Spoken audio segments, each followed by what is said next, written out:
Good evening. I'd like to call the Southern Berkshire Regional School District School Committee number 1706 to order, and it is 6:12 p.m. First, we have standing reports, review and approve previous minutes. I will take note that in your packet, the first item is our norms and beliefs. And when we get to correspondence, there's a letter as a private citizen from Nancy Worthington that makes reference to these norms and beliefs.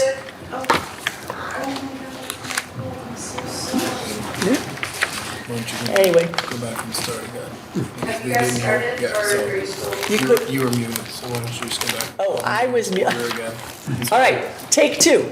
I will call the Southern Berkshire Regional School District School Committee meeting 1706 to order. It's probably now 6:13 p.m.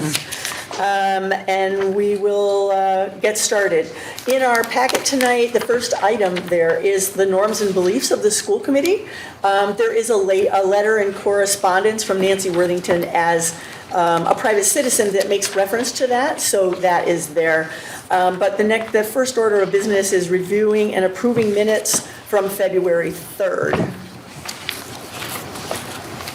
I move to approve the minutes of February 3rd, 2026. Second. Motion. I already have one change. No, all right, well, Nancy, Yes. all right. Motion made by Bonnie, seconded by Nancy, thank you, Amy, to approve those minutes, discussion, edits, corrections. Nancy, you said you had one. It says on page 3, Nancy mimicked both Jim and Julie's sentiment. I don't think you mean the word mimic. Oh, mimicked. Echoed, how about you echoed? Sure, All that's right, fine. we'll change mimic to echo. Echo the same thing. Are there any other corrections? Hearing none, we'll take a roll call vote. Nancy? Yes. Bonnie? Yes? Carl? Yes. Jim? Yes. Amy? Yes. Miguel? Yes. Kim? Yes. All right, and Julie, yes. All right, so those passed unanimously. Next, we have, in the packet, we have correspondence. Get it in the order that we have here. And this is a letter, again, from Nancy Worthington as a private citizen. She is not here to do this in person. Did you want to read that, Brian? You want me to read it? You can go ahead. I have an objection. Excuse me? I object. Okay. I object to the reading of it. Ms. Worthington is on Zoom as a member of this committee, right? She is, but her comment was as a private citizen. So I can sit here at this table, because there's no qualitative difference between being on Zoom and being here. And I can say, well, I'd like to address the school committee not as Carl Stewart, a member of the committee, but as Carl Stewart, a private citizen. That would be okay, yes? And I'm here, so I can get up there and speak in public comment. And I will qualify it by saying I'm a member of the school committee, but I'm not here as such. Even though when I finish my public comment, I'm going to come back to this table and resume my role as a school committee member. It's never happened in the 16 years that I've been a member. No school committee member has represented themselves as both a private citizen and a member of the school committee at the same time. It's just. Comment, Nancy? The thing is, Carl, is that we are allowed to speak, and this was something that Jeff shared last week, we are allowed to speak in public comment, except we really clear that we're speaking as individual citizens, that we're not representing the. Well, can you cite district. it? Can you cite? Let me finish, please. I'm- Let I- me Carl, let her finish, I please. apologize. And then Kim? May I finish? And I can't do public comment in, on Zoom, that's all. Should we make it Kim? Considering that after reading this and then just watching behavior there, I think we should acknowledge that we received it, Everybody has it in their package. The content seems to be above and beyond the norms and beliefs, almost to like a bashing. And then just like we did for the letter to Alfred or other ones. I think at this point in time, since she is present, that it just be acknowledged. You can read it, they can read it, it's all here. It is all And it here. will be posted to the website later. It will be. It's in our packet. It is public. It is there. And people do have a right to speak as private citizens. You acknowledge that when you write a letter to the editor. You're writing as a private citizen, and even though you're a member of a group. But Carl, you have a comment? That wasn't, if that's your understanding of my objection, it's incorrect. I'm saying you cannot appear at a school committee meeting as a member of the school committee and then have a dual role as being both a private citizen and be acting as, I assume Nancy is probably going to vote on matters here. You can't do it. And despite the fact that Nancy says you can, I'd like to see authority for that. Well, Carl, I think in the interest of time, I'm going to take Kim's suggestion because frankly, in the interest of time, I was actually going to do a recap. Yes, there is information on Nancy Worthington's correspondence, and there is correspondence that we received, the school committee received over the weekend from Kevin Fish, and I know the full school committee saw that, so it was the same thing. It was a recap, questions about budget of 112, and therefore, that is the correspondence. It has been received. We will move forward in the essence of time. Thank you. I tend to disagree, and I will find out from council, but I'm not taking it up at this time. Moving on. To clarify the packet, though, I do want to say after the email, and then there was a response from SBREA that's there. You can tell by the font, the reference to policies, that actually went with Nancy's letter. So just to clarify for folks in the audience or everywhere else, we can repost packet with everything and put that in the proper order. So we will move along to public comment. Bonnie. I think, given that this happened and what's been raised, that you should get a ruling for the rest of us, and because this seems completely, to me, out of line. I will investigate. I've seen it at town meetings where people that are sitting on board, planning board people will get up and they'll This is school committee. acknowledge themselves. Well, but it's still a public body, so I do think it's worthy of investigating, but I am not going to pursue it at this time. But I Right, will. but we I will should- investigate. The rest of us. Yes, absolutely. Okay, so public comment.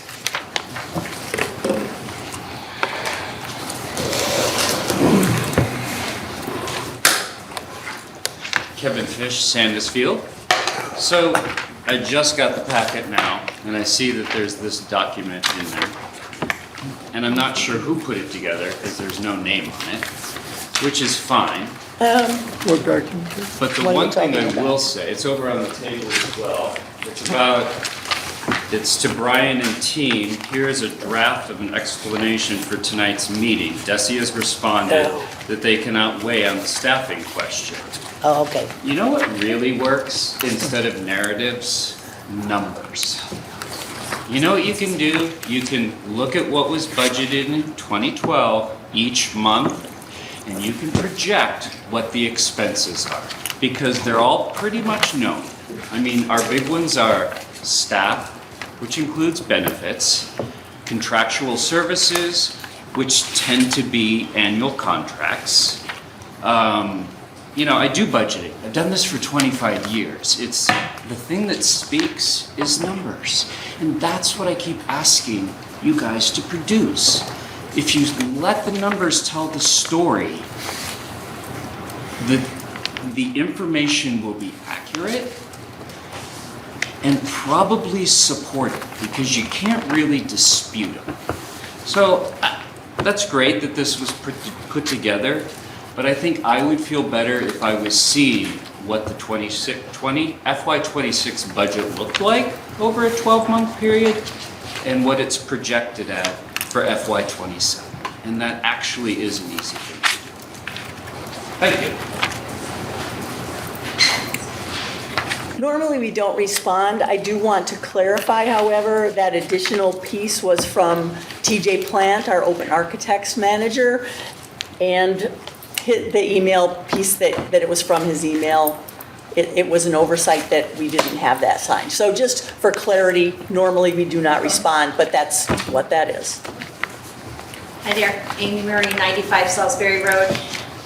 My comments tonight are more about hopefully getting some clarification, because I've heard lots of town people trying to decide if they're voting a yes or a no for this budget as town meetings are about to happen. And a lot of it comes down to this question of, if we don't pass it, then what? If we go to a 1/12, what doesn't mean it's 1/12 of this and the positions we're budgeted for? And I think that there's a lot of misunderstandings. And people who have not been attending these meetings every couple of weeks, I don't know how to get the information to the everyday voter. One of the things that is going to be a common misconception is when you hear that there is an assessment increase on our taxes and you hear numbers like 7.1 or 3.1, I'm also asking because there's townspeople here. I think, back to Kevin's comment about the numbers, people are going to assume that that means that you take your tax bill and you go up 6%, which is not, or 7%. That's not how that assessment, it works based on the numbers. If we don't have clear numbers of, if your house is worth $100,000, this is how much it's going to actually go up, or $200,000. I have a feeling that people do not know what they're voting on. And if we can't get either from the towns, and I don't know that it's this body's job, I do believe it's the towns, but I don't know who to make that request with of the towns. If people cannot see a poster that says, oh, it's a pizza a month, or oh, it means I'm putting off buying that big screen TV, I don't want people thinking that their entire tax bill is going up the percentage increase, and people have not been here every 2 weeks. We also need to be very clear with people who are attending and people who are voting what a yes vote means and what a no vote means. What does it mean for recalling the positions? What does it mean for more cuts? What does it mean for people who are teaching here? And then if we're back to 1/12, my understanding is that it's not the contractual raise increase, but I don't know that. So there's a lot of misconceptions, not only in the town, but also with the staff that works here. And if we don't have some clear, this is what it's gonna go up, this is what a yes vote means, this is what a no vote means, this is exactly what a 1/12 vote means in terms of recalling, not or reposting, not rehiring what you've designated extra money for, and explaining what it means for existing people that are here. People are not voting on factual information. They're voting on what they're talking about down at the gas station or at the dump or at the post office, and that's not from a place of knowledge. And we are to a point where people need to actually be voting on the right information and not what they're hearing, which at this point, because I can't even tell you after being here every 2 weeks from February, I can't answer those questions. So if we don't get some actual factual information out to the voters, I think that's going to be a shame before this vote. So I'm hoping that we can do that, whether that's at tonight's meeting or at least before the first town meeting, and whether that's even posters as they go in of this is what it means, this is the exact increase to your bill if you're this much or this much. But the voters deserve some more information than what we've heard so far. Thank you. Other public comment? Oh, Sarah? Sarah Sickett, Salisbury Road in Sheffield. So what does receiving a RIF letter mean to our staff? It tells them that they're unnecessary, lesser, or not needed. They could be cut and our children's education, what they experience day to day, wouldn't be impacted. In fact, nothing could be further from the truth. But that's the message they received from our administration. When those colleagues and those people who work directly with our kids every day were told they weren't needed here. But they also received that message from you. Any one of you who voted no to that first round of the budget. You told them they weren't needed. Yes, you took up the vote again and made an amendment. But that damage was done when you said no. You could have added that amendment the first time around and not put them through the trauma of hearing you say, no, you're not worth it. Your actions always speak louder than your words.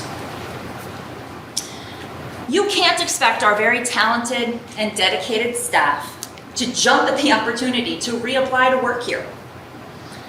They were clearly told they are not valued members of our community. The message was heard loud and clear. These actions will ultimately hurt our kids when these talented people walk away. There is nothing we can currently do about that. It is unfortunate. It is unfortunate that it had to happen this way. And I hope we never have to stand here and go through this again. I urge you to carefully look at our budget and what we are spending. Our paraprofessionals receive about $4.50 over the next 3 years in a raise. That's total, over 3 years. $4.50. There are $55,000 in admin raises. Some of those almost a 24% increase on their current salary if they received it. There are some imbalances that need to be corrected, and I urge you to look closely at those numbers. We are supposed to be one community, and already at 6:20 into this meeting, it doesn't feel like one board. I'm really hoping we can get through a productive meeting and remember why every person sitting here signed up for this thankless job. You're here to improve the education of our district. And if your time is not being wisely spent, I'm sure there are other opportunities to take part. We appreciate all you've done, but we don't allow our kids to bicker in the classroom, and I'm hoping we don't have to watch it this evening. Thank you. Other public comment? Barbara Michon, New Marlboro. I'd like to make a comment. Nancy Worthington's letter, which I read tonight, I would happily read on behalf if you wanted me to, but I'd like to make some comments myself tonight. Unfortunately, I'm no longer a member of the Finance Committee. I had to withdraw last year at the end of my term because my husband was critically ill. But I have been coming as a representative this year because we don't have people to be here at these meetings. I've seen this over the last 5 or 6 years as a former Finance Committee member, the budget getting less and less and less and less informative. So it's going back several years, as we have found out. I have also seen members of this committee on public forums not using their name and commenting, and I wonder if that's the same thing. You know, the school district posted today to get out the vote, and immediately there was a school committee member under a different name saying, "Don't vote for it. It's wrong. It's wrong. The numbers are wrong." This is not a way to help our children. We have to pass this budget. The reason why we don't have the numbers as it costing a pizza or a TV to the towns is because the finance committees of the towns have not had the numbers, because it's gotten clogged here. I'm hoping that everybody tonight will encourage for our children and for those wonderful kids, alumni that showed up over the last couple of months at these meetings, pleading for jobs for people, for much needed. You guys voted to keep this school open and not to merge. That is a commitment as a school committee to bring this to the town, to make it work out, to work together, to pass this budget so we don't have to go to a 1/12 budget. And then starting July 1st, we're gonna meet with the towns and the school committee, and we're gonna build a budget, and we're gonna give the administration a chance to get this, and the school committee a chance to get a handle on this, so we're not closing down this school in a year or 2 years and going, who the hell knows where? Please, please, please consider working together tonight, bringing it to the towns next week so that we can pass this. Our kids deserve this.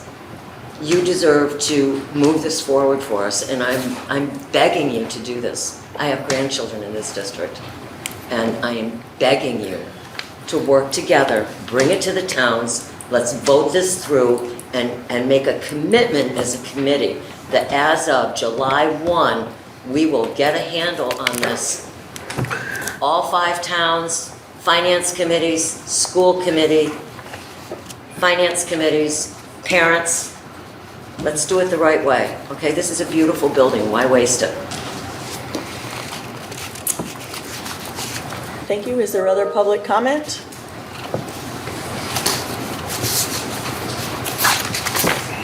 Okay, hearing none, we will move on. Business manager report. We don't have warrants, grants, or budget transfers in our packet tonight. So we'll move on to chairman's report. I just briefly want to comment on the wonderful end-of-year events. I had a comment on the warrants. We're passing over it.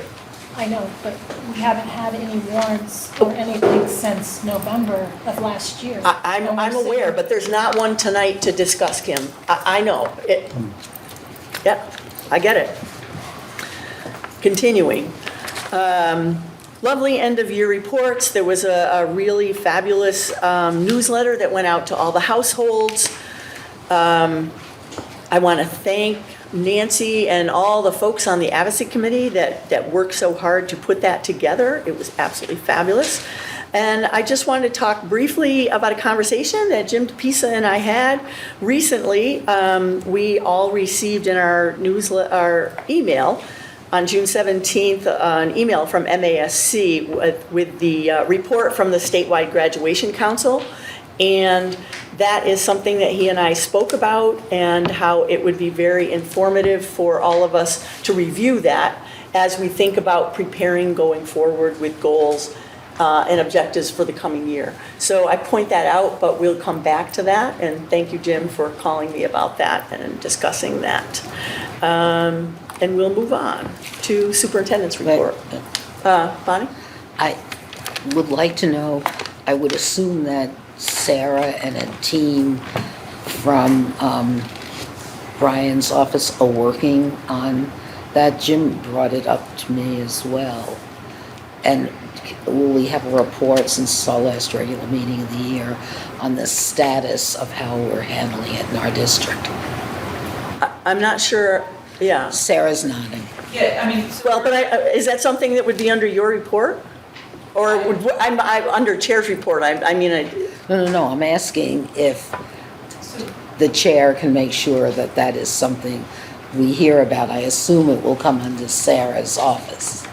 yeah, so we're aware of them, we're working on them. There's a final meeting to finalize the approval of them at the Board of Education level. So I wouldn't want to bring anything forward quite yet, but we are aware of them and discussing them as a leadership team. yeah, and that's basically what Jim and I, Jim, do you want to comment? Yeah, kind of to clarify a bit for people that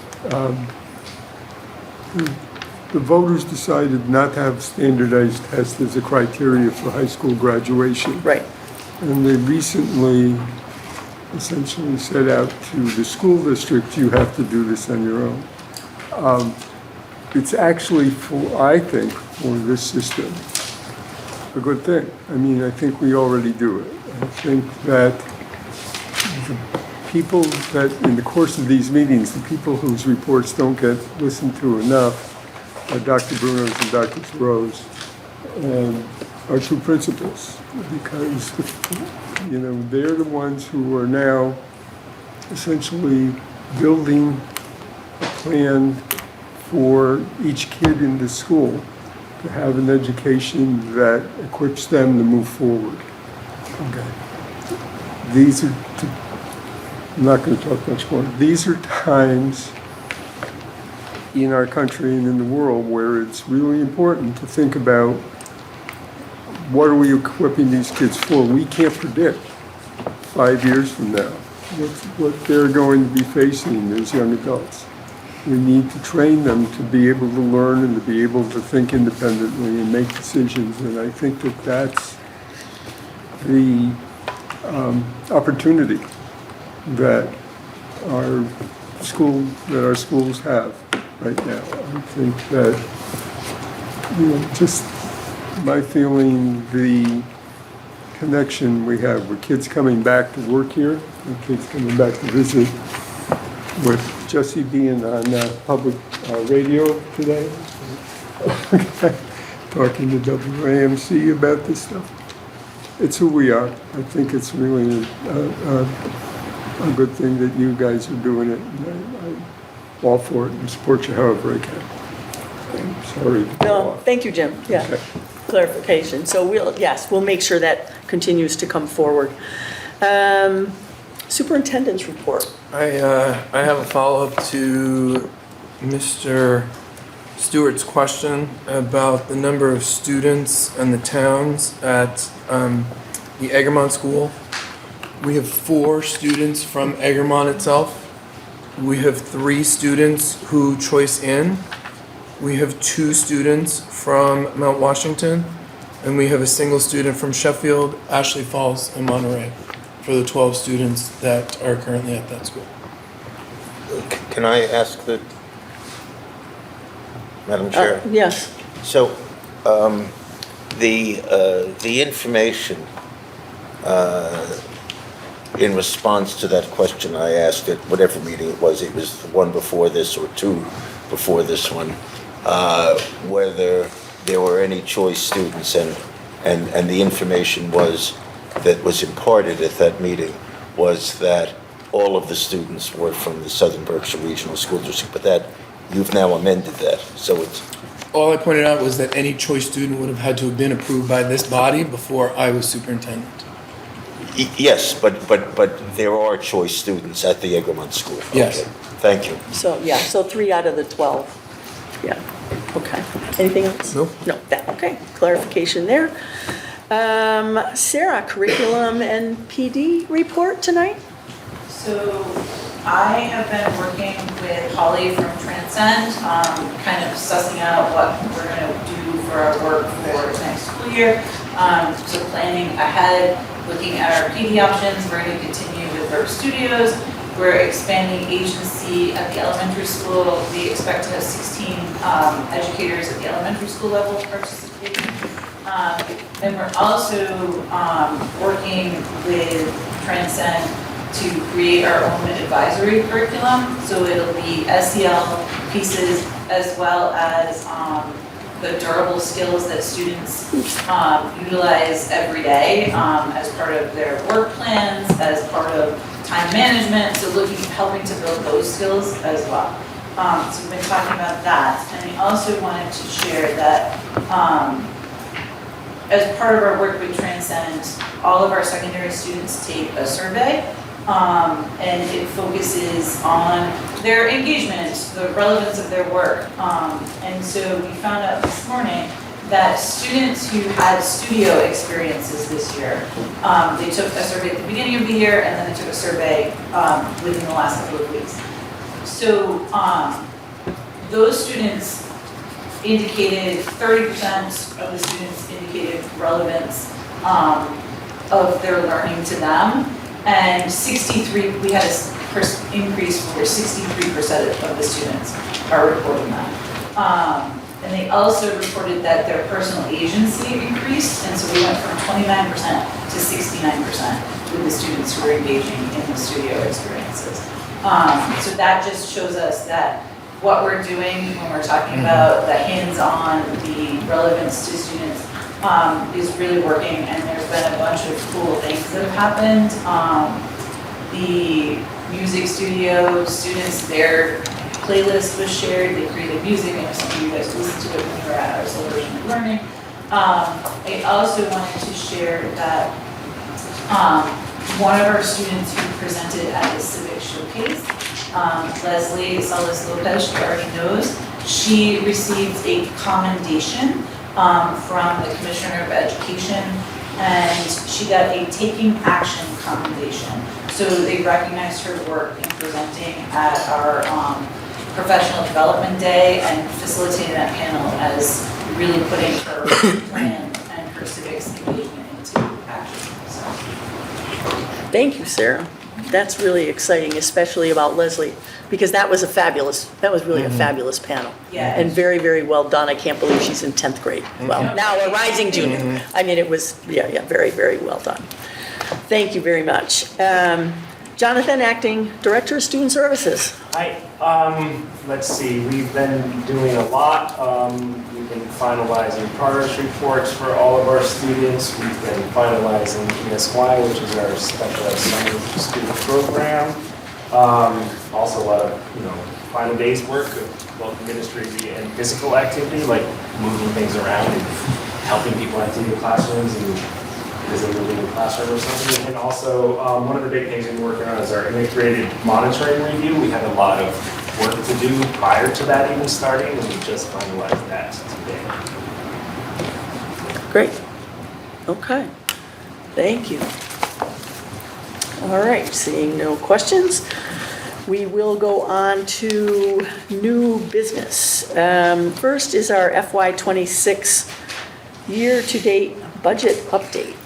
And so, where do we start? In our packet, at the last meeting, there was a statement made that we had a $2.5 million surplus.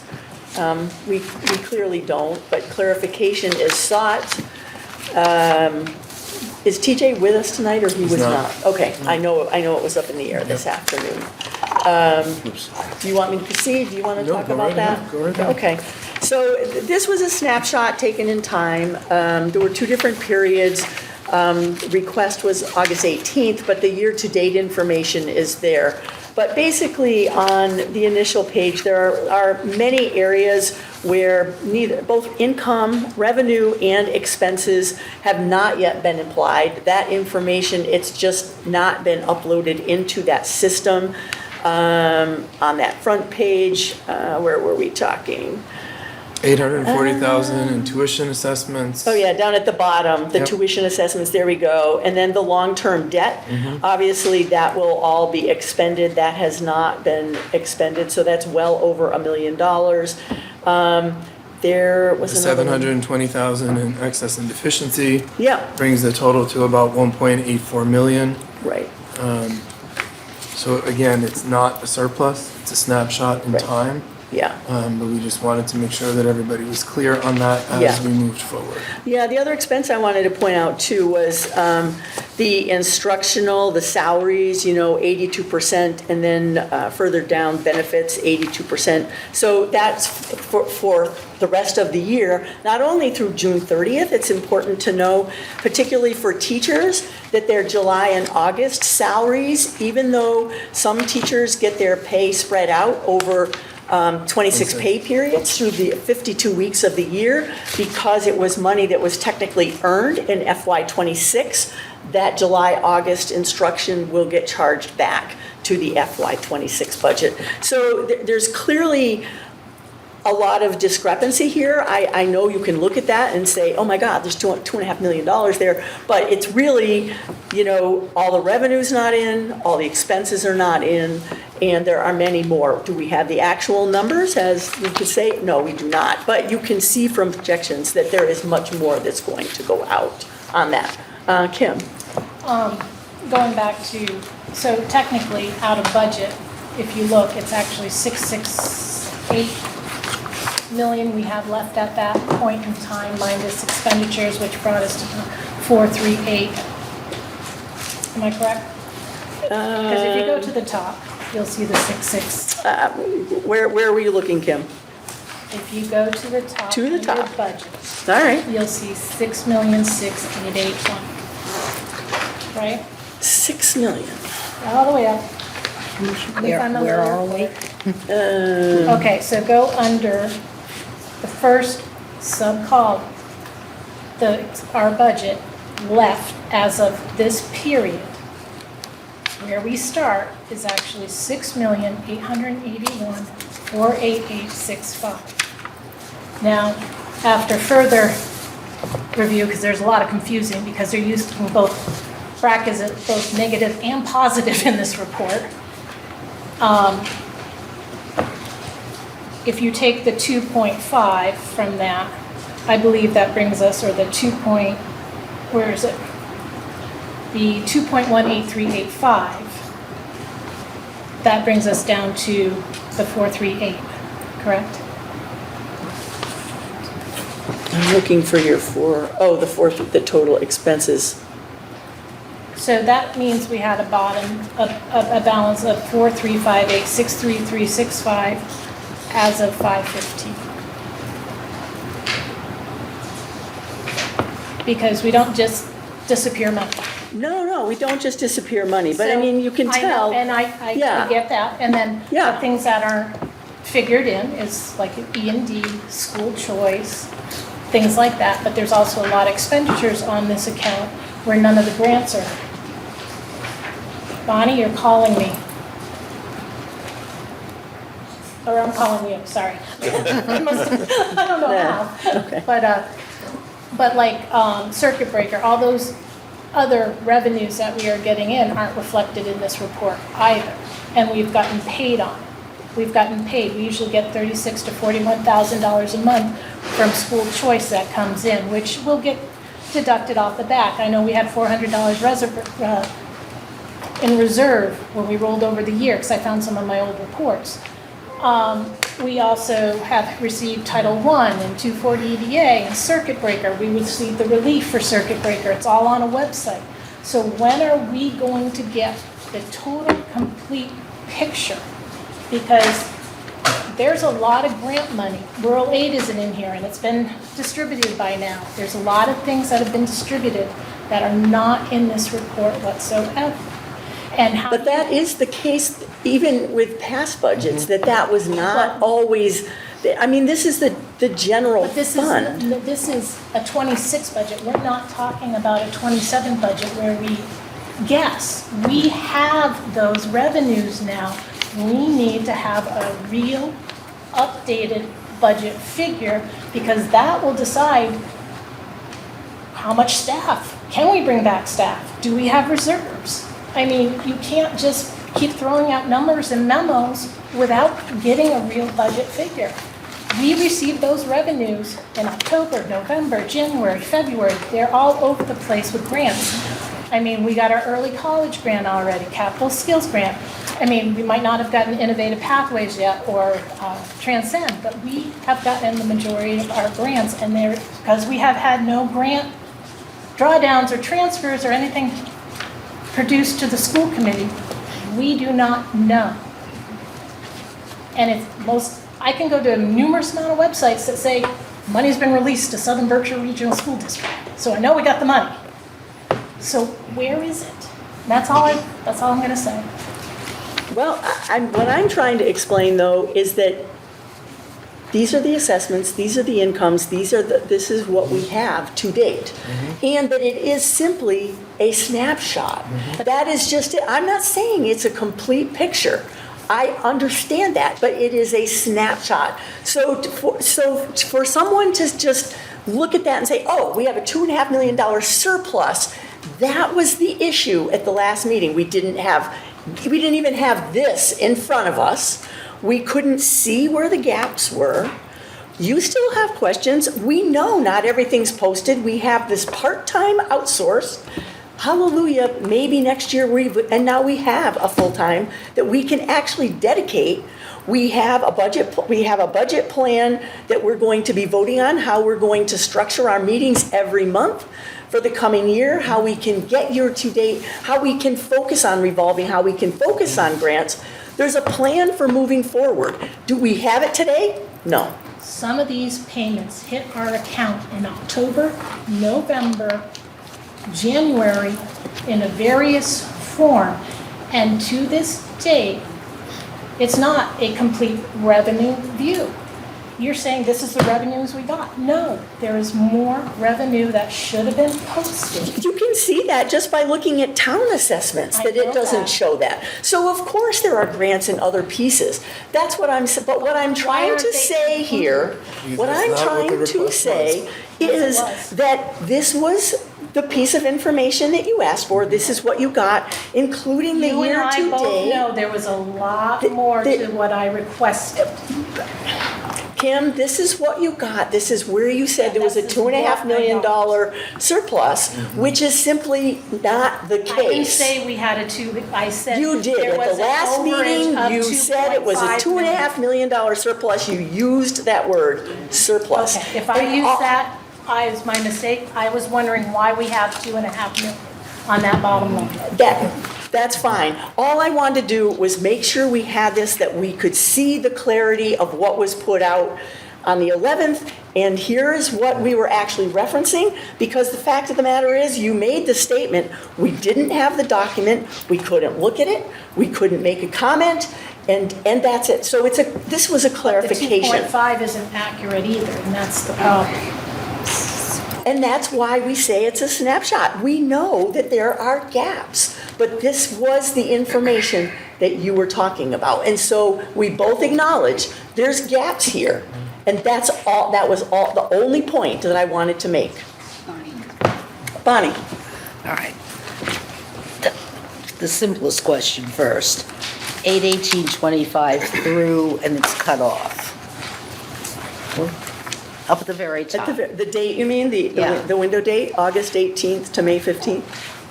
So it's May 15, 26. So to explain the columns, you mean? Yeah, that was Now, all right, the now- requested time You can see frame. it underneath as well, the date range.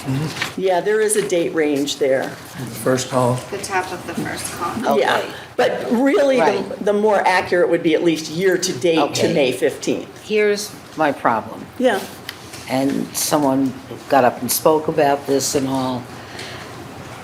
How in the world am I supposed to use this information in order to get up and defend the budget at our special town meetings? I'm not saying that you would be able to get up. This is presented in your packet to clarify the $2.5 million surplus that was stated at the last meeting, so Okay. that you can see I'm that is asking- not exactly true information. I don't have anything in this packet when I went over it to be able to give me the kind of information that will enable me to stand up in Sheffield and say, you should vote for this budget because I don't have the answers that I need. And we're talking about the first meetings taking place the 25th. And what do we do? I mean, we don't have what we need is information. You may have slightly answered Kim's question, but it seems to me we're still facing a lack of information on the budget now on June 22nd. How can we stand up? What do we have that will enable us to turn to our neighbors, friends, family, and say, vote for this budget? And I think that's a big part of our role as school committee members, after everything we've gone through, to be able to stand up for this budget, for a budget. That's what we're supposed to do every year. Well, I mean, when we adopted the budget, we had, that was the budget that we adopted. Those were the numbers that we put forward. We But had it doesn't information have last time with explana- reinstated positions. Right, but I don't know where we stand. I don't have explanation. If somebody walked over to me now from Sheffield and said, Amy lives in Ashley Falls, but still, it's our town. Should I vote for this budget? Will my boys be getting what they need with the right people, the right services, the right teachers? How am I supposed to be able to turn to her, be honest, and say, yeah, you're covered? Maybe I'm the only one who feels this way. It could be I'm isolated here, but I don't feel I have the information that I need at this very late date to be able to stand up and defend it. And I'm not pointing to you, Julie, as Julie, Madam Chair. I'm saying as a school committee, after all of this, What do we have? Amy? I could be wrong here. In my bag of severely disorganized agendas and agenda packets and minutes and what have you, there's quite a few budgets that I've looked at for 2027. That's what I'm basing my vote on. I'm not basing it on this because this is for this year. We're not voting on this one. But I know, but all of the budgets have had areas where we have had questions and areas where there's a lot of money. I guess I find the answers in all of the versions that I've seen and all of the conversations we've had and the presentations and the votes that we've taken to use the extra money that came in afterwards to rehire. So I don't have that many more doubts left. I mean, I really didn't, but And we're okay with those rehires. They've been posted. They will only become effective if the budget passes. Yeah, I would say that, well, that'll be a part of another conversation, but I mean. And how many How many what? will be able to come back? We put 9 on the slideshow. One is automatically coming back because of the Right, early but then college. So we we've have- posted internally for 8, all the positions that I put on that slide have been internally posted. And I thought we were looking at another 2 or We are, to but 4. we have not because we're planning to hire those folks back. There's not a ton of resources to be found. The benefits that are going to folks that are retiring are going to continue to be charged to Southern Berkshire. There's very, very few folks from the initial list, outside of those that are resigning or retiring, who are not coming back. So, but again, that's contingent upon the budget passing. Yeah, I mean, I Because think that, yeah. those that- resources, right, and that'll be for the next item, but, yeah. Yeah, Okay, I mean, but in terms of, looking at this fiscal '26 update is different than how we support fiscal year '27. To me, they're 2 different things. Do I wish we were monitoring this in a different way? Oh, you bet. I've been asking for 2 years to monitor a budget in a different way.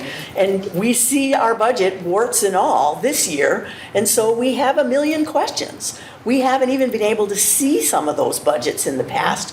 So at least we have this. We know that we have work to do. We know we got to get more information. We need things to be more timely. We know the warrants need to get done. We know the transfers need to get done. We know what has to get done. We've got to get the full-time dedicated person to do all of that. We still don't have that with open architects. That's why we're still seeing gaps. It's not like they're on our payroll for 5 days a week. They're not. So that's your reasoning for why we don't have the warrant information and the grants and all that? Because we've never, I mean, in the years I've been here, we've never had a gap like this in terms of, warrants and posts. I mean, never. I understand. I'm not terribly happy, but what can I do if that paper? No, don't take it personally. No, I'm not. I'm just saying, I would like to see paperwork on warrants and paperwork for transfers. I know it has to happen. I know Open Architects knows it has to happen. But I know that we are limited to this much of their time, unfortunately. We're between 12 rocks and 25 hard places. This is not a simple situation. I'm not going to sit here and say, oh, I'm thrilled that I don't have complete information. I'm not. But I feel like this is the best we have. I want to clarify the statement about the 2.5 million surplus, which is misinformation. That was your purpose of And this. then move on to the rest, knowing that, we need to do better with all of our oversight. We absolutely have to do better. Nancy and then Kim. I guess one of my concerns is that if we don't support if we don't ask the towns to support the budget, we put the district in great jeopardy going into 112. I think that's going to be talked about later. I'm not sure about that. But I think that with being very clear that, well, you know, that plans are in place to make it so this doesn't happen again, to Sarah Sagan's point. You know, I think that if we truly are supporting the district, I don't care about people, I don't care about, you know, anything but supporting the district, so that's supporting the kids by supporting the funding of the faculty, such as we have to fund the buildings, such as we have to fund the busing, and all this stuff. We know we've got it for this year. It's not great. It's not great at all. It's not a great outcome at all, but it's time to simply support the district, I think. I mean, I could be being Pollyannish, but I think the district really, the school committee is doing their best to be able to do due diligence in terms of, you know, questioning numbers and questioning where things are. But there's also the due diligence of keeping the district intact, and that's our other thing. Business model. That would be my, how I would explain to the towns what it's pretty simple and it's simplistic, but it's pretty basic. Thank you, Kim. Two things. First of all, I saw on the Southern Berkshire Regional School District website that it said up to 8 positions. And that is why we need to support the budget. It's posted all over the place, so. Up to 8, I believe all 8 positions were posted. Correct. I'm just saying. Internally, correct. That's what it says, up to Okay. 8. So Okay. I'd like to really verify that. And then Okay. secondly, you haven't signed any warrants. Yeah, I have signed warrants. So why aren't they here? If you signed them, you have to bring them forward. You signed warrants without the governance of the school committee. And we're supposed to have a warrant committee, which is something that you stressed that you absolutely had to have. And neither Bonnie nor I have been called for anything. You're welcome to go in and sign it. No, the point. Well, I actually haven't signed, it's been a couple of weeks, right? Yes, It's been several weeks. From November, or from February. February, March. How about March? Yeah, March. I've definitely signed a few warrants. Yeah, and that's why I say, Kim, I agree. There should, I know we should be having this information here, but I don't know how to get work out of someone when we have this many hours. Do you know what I mean? Like, we have to catch it all up. We absolutely do. We absolutely do. Other questions about 26 at this time? I mean, we'll continue to monitor it, obviously. It's almost the end of the year, but we'll be getting more to look at. All right, so as we go on to 27, you know, it is a big week. We have the 5 meetings. We have Alford tomorrow night. We have Monterey on Thursday, and then Monday is Sheffield and Egremont here in this building, and New Marlboro at 7 The firehouse. at their firehouse. So one of the things I wanted to, you know, will stress, I know, Brian, you're going to Alford. All of them. And I know, I think you and Sarah are going to Monterey? We're gonna go to all of them. You're going to all of them, We're gonna go to all okay, of them. so you're going to all of We'll them? split Monday, and then we'll do the best we can Yeah, to try to get all the questions addressed as quickly as we can, so that I can head out and get to New Marlboro for 7 o'clock. okay, all right.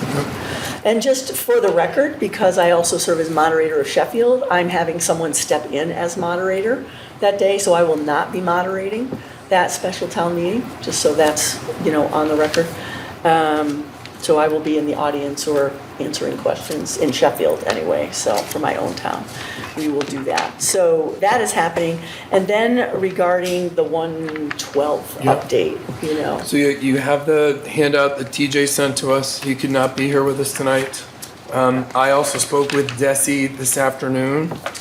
I want to clarify that a 1/12 budget is set by Desi. It is based on general fund budget, not any one-time expenditures, uses, etc.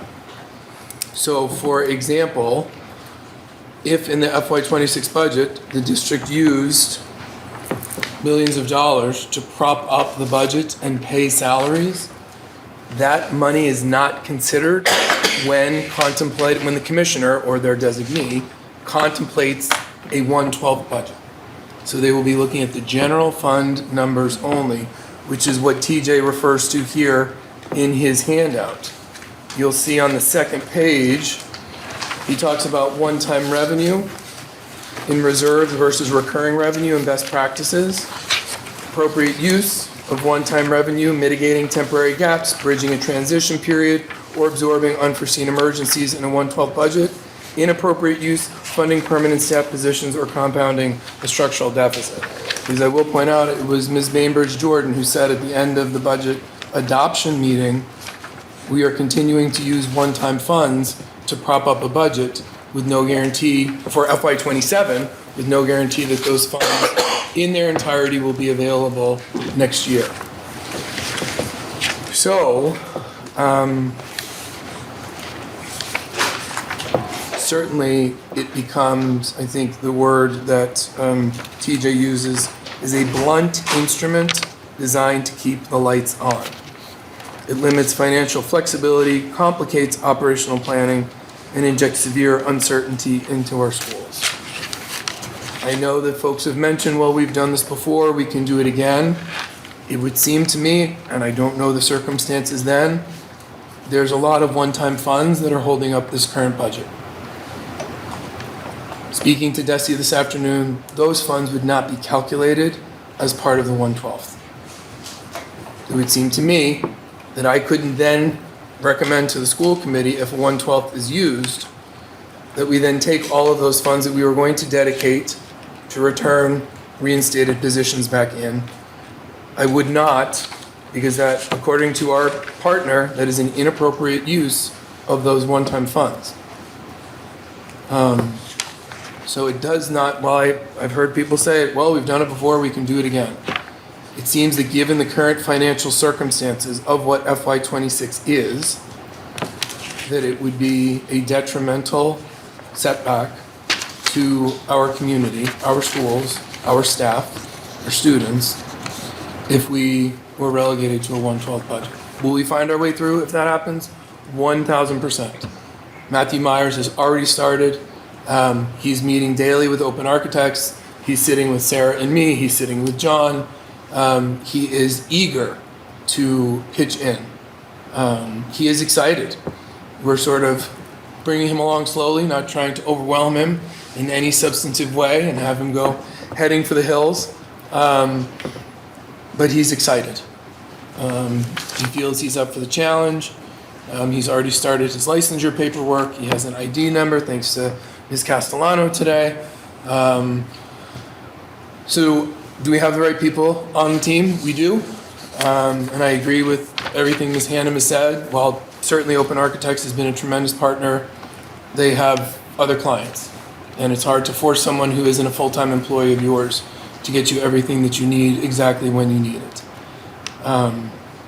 So again, the words from Desi today were, the number will be determined by the commissioner or designee based on general fund budget, not one-time uses. Yeah. Feels to me like the stakes couldn't be higher. Kim? Can you tell me which ones are one time? So we used circuit breaker, we used IDEA twice, school choice. Oh gosh, what were the other ones?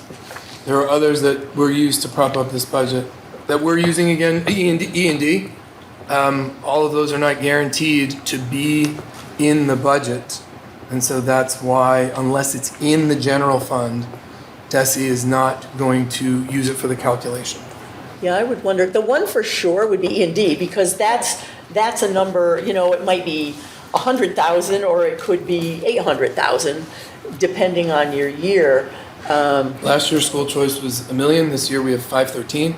So I think they're looking, from what they said to me today, they're looking at the consistent funds in the general fund, not offsets or one-time funds. Yeah, that's what's kind of nerve-wracking. This was news, this was information received just literally what, 6 hours ago. 1:30. I met Yeah, with them at 1:30. 5 hours ago. It's odd. And that it raises a lot of concerns, because I can see you're probably, but circuit breaker, we get it every year. This one, we get, Unless we get rid of our special ed children. well, but the thing, And that's why but it's yet it confusion. comes The calculations differently, aren't it's not consistent. chapter Exactly. 70. Exactly. And the calculations are based, like the federal money, they told us, ratchet it down 15%. So I think that might be why they're categorizing that way. I don't know, but it's a little bit hair-raising, thank you, to think that, because if we can't use those funds in a 1/12 budget, that could be very devastating. It could be very devastating. And so, my memory of a 1/12 budget, I was reminiscing before we came in, is probably 18 years ago or something. It was a very long time ago, and I really don't remember the circumstances, but I remember coming to meetings all summer as a municipal rep at that time, and it was not pleasant, but I do know 18 years, laws and everything's changed. So if this is the information that TJ and Brian got from DESE, this afternoon, that this is how we calculate, I mean, that's the word that we have. That's, I would also point to the key takeaway, which is also on page 2. A 1/12 budget provides temporary spending authority, not temporary staffing authority. Yeah. So it certainly, just given the way that the FY26 budget has shaped up, what has been used, it seems like it would be certainly a challenge. Can we do it? 1,000,000%. Will we do it if we need to? 1,000,000%. Are we hoping not to?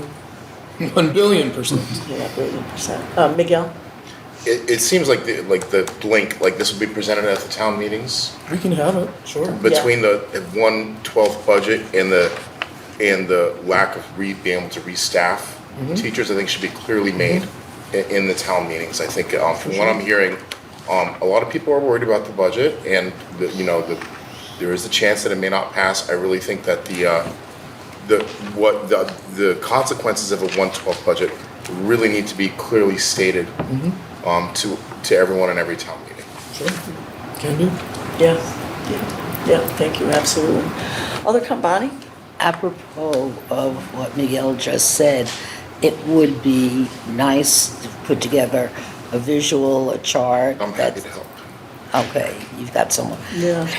We're working on something based on the original presentation that we made to you folks that would also include each town's individual assessments, and we'll certainly add something with this as well for your handouts. Since what we've been hearing, I'm sure not just in Sheffield, but I know in New Marlborough, also, that people, some people think, oh, this is a panacea, the 1/12 budget, laying out the actual facts, what DESE is, this is not something, the answers haven't been concocted here.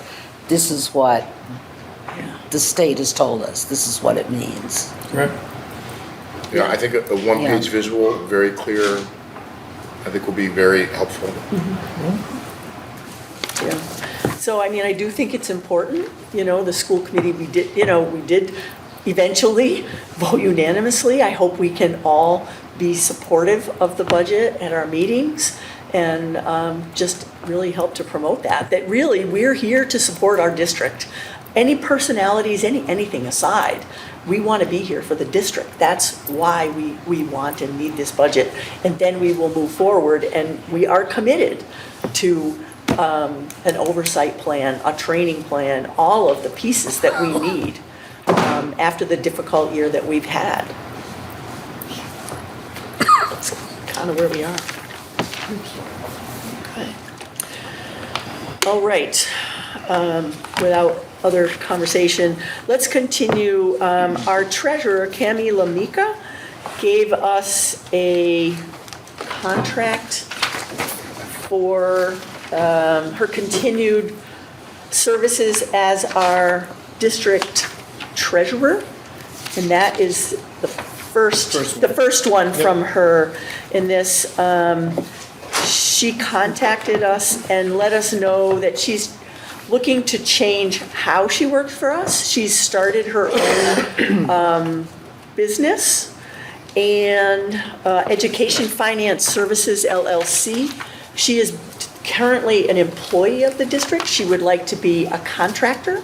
And so this is her scope of services that she's proposing for the coming year.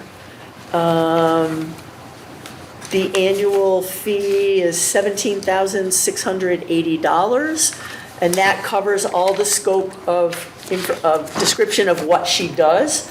I tried to find out, is there a weekly or a monthly average of hours, and it just really varies depending on what it is that she's doing for us. When I asked her about additional hours, billable at 125, what did that mean?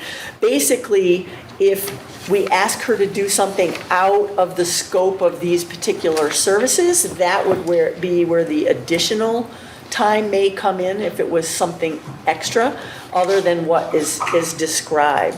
But it seemed to be reasonable. I think, was this a 2% increase? I think so, I'd have to look. At the email. It was a small increase, and it's different, we didn't have this literally until a few days ago, and we've already set that. But it was either a 2 or 3% increase, but on $17,000, that's not a lot of money. So I'm sure, that's okay. Bonnie, question? Yeah, question. I don't have any basis at all to judge this. Has this been, compared with other districts? Can MASC give us some advice on this? We've never gone this way, as far as I know. Yeah, basically, she just delineated what she's been doing. I think she's been the district treasurer for like 3 or 4 years now. So it's basically her scope of services is the work that she's been doing. And she was getting 15 or 16,000, whatever that number is that, where the 2 or 3% Right. It is 3%. 3% increase is now 17.6. So, no, I did not. We just got this. We're bringing it forward. She's looking for it to begin July 1. And so that's why it's here for this conversation. Are we ready to sign this, or what else do we need to do? Kim? So one version says she'll be our treasurer, the second version said she'll help with our E&D process. That's a separate. correct. That's totally That's separate, and it would be a separate vote by this committee. Right, but has anybody ever approached her on a third version where maybe she could offer some oversight for the fledgling business officer, since she's very familiar with our district? So it's we actually thought about that. We actually thought about asking her to be his mentor, but we realized that might be a conflict of interest, since you would actually get, I believe MASBO pays the mentors as well. But So I'm not talking mentor, I'm talking hiring her like a Consultant or Yeah, something? trainer. Well, both of these are, basically, Right, these are consulting. Right, but move on where, again, a little bit more, so, because right now, we have somebody who has absolutely no experience. Open Architects, or whatever our budget looks like, it's a mess. Open Architects is gone. We have nobody for oversight, and there's a lot of questions within a school budget that somebody off the street is not going to. And he's still gonna have his mentor in MASBO, but you have somebody who has over 30 years' experience, has been previous business officers in many school districts, and has a lot of experience, and I know she does oversight for other school districts. No, that's why she started her own business. Right. That's why she's going this way. So I Yeah. would say, No, we can certainly ask. do that. It's the will of this body. my suggestion would be vote through the first part and then come up with something to incorporate the second we have in the thing. Yeah. Along with also what needs we have as a district. But I do think it would be wise to double check on the conflict of interest, Right. because usually the treasurer is very separate from the business Correct. manager. Has to be separate. Right, it So, does, but- so I would be, there's a little concern there. But, but within her guidelines, she can do a lot, but not only so much. And she Yeah. has indicated she wants to help Yeah. through this Through transition. the transition, that was, she took That's why she initiative reached out. to do this, and why she even sent we didn't ask her for it. No, it's Well, just- she was on board when we first came out with the E&D problems back in November, so. Okay, all right. Bonnie? I really like that idea because we want to do whatever we can to ensure that this guy succeeds. And as, Brian pointed out many times, he's been hired as our superintendent, not as our business manager. So if she has the capability to do that, and if legally we could do it, we might say, 5 hours, the first couple of months, 5 hours a week, and then cut it down.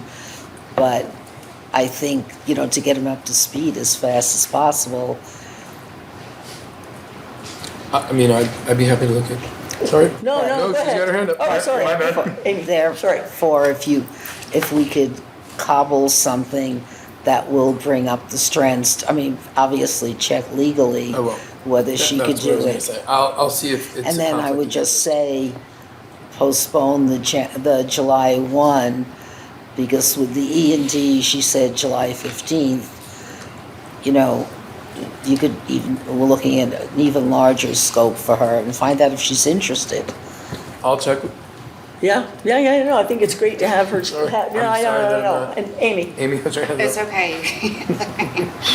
I'm a little concerned in terms of the cost because we have this budget and this is, I don't know if this was already calculated in it. So this No, would it's be not. an extra cost and we don't really have that much money.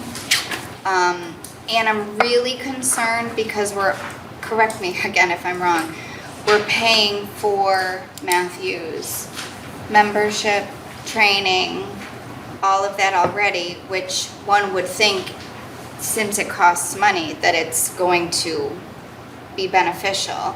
So then we would consider paying someone else to do, in addition to the training that we're paying for him for, when we're in a position where we don't have a lot of extra money.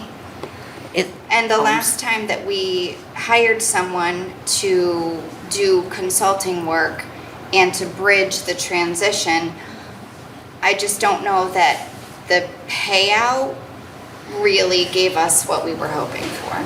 But So the whole thing makes me really uncomfortable. Isn't a good part of this already in the budget because the treasurer amount? well, the treasurer treasurer amount itself is is, Right. yeah, Yes. there might be, probably less than $1,000 difference, We might if have you put think in about. 2% instead of 3%. Yeah, We did yeah. it 2% across the board. So the treasurer stipend, whatever that was, would Is be there. there, and that would cover the treasurer's scope of services. So that contract, hopefully we want her to continue as our treasurer. Hopefully we will get a motion eventually and do that one. So that's where we're at. Carl, and then Kim, and Sarah, yeah. Okay, Sarah had her hand up before I did. Was she, okay, Sarah? I just wanted to shed a little bit of light on Matthew's licensure. So he has been working with Desi today, and based on his education and his resume, Desi has advised him to apply for an initial license. So as far as Desi is concerned, he meets the requirements to be a school business manager. All new administrators need to participate in a mentoring program, and that's what MASBO will supply. But if Desi is telling him to apply for an initial, that speaks very highly of his credentials. And my dissertation is on educator licensure, so. Great, thank you, Sarah.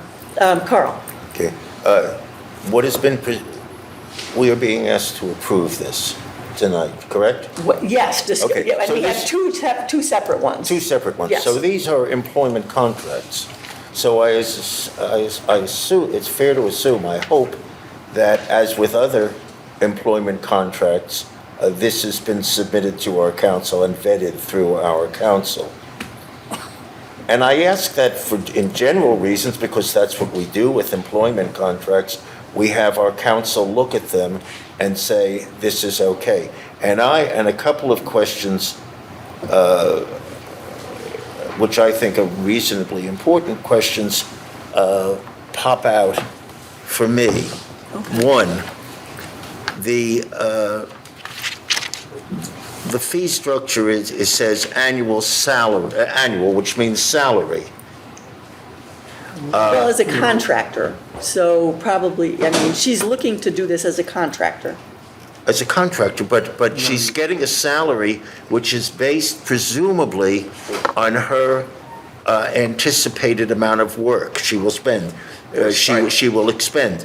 Now, then it says additional hours. So additional hours suggests that there are hours plus additional hours. So, And how do we know where additional hours comes in? Is she saying, I am working for $12,680 for the length of the contract calculated at $125 an hour? Then we could easily determine how many hours she considers herself contractually obligated to. But then the question is, the additional hours, is there any limit to additional hours? That is, can she have 10 additional hours? Can she have 500 additional hours at that rate? so Carl, I'm not sure you heard me at the beginning when I addressed that, and I said the 17,680 covers everything in the scope of services for the year. I heard that, but that doesn't... Yeah, and the additional hours is only if we ask her to do something outside of what is described. Because I already asked her that question, what do you mean additional hours?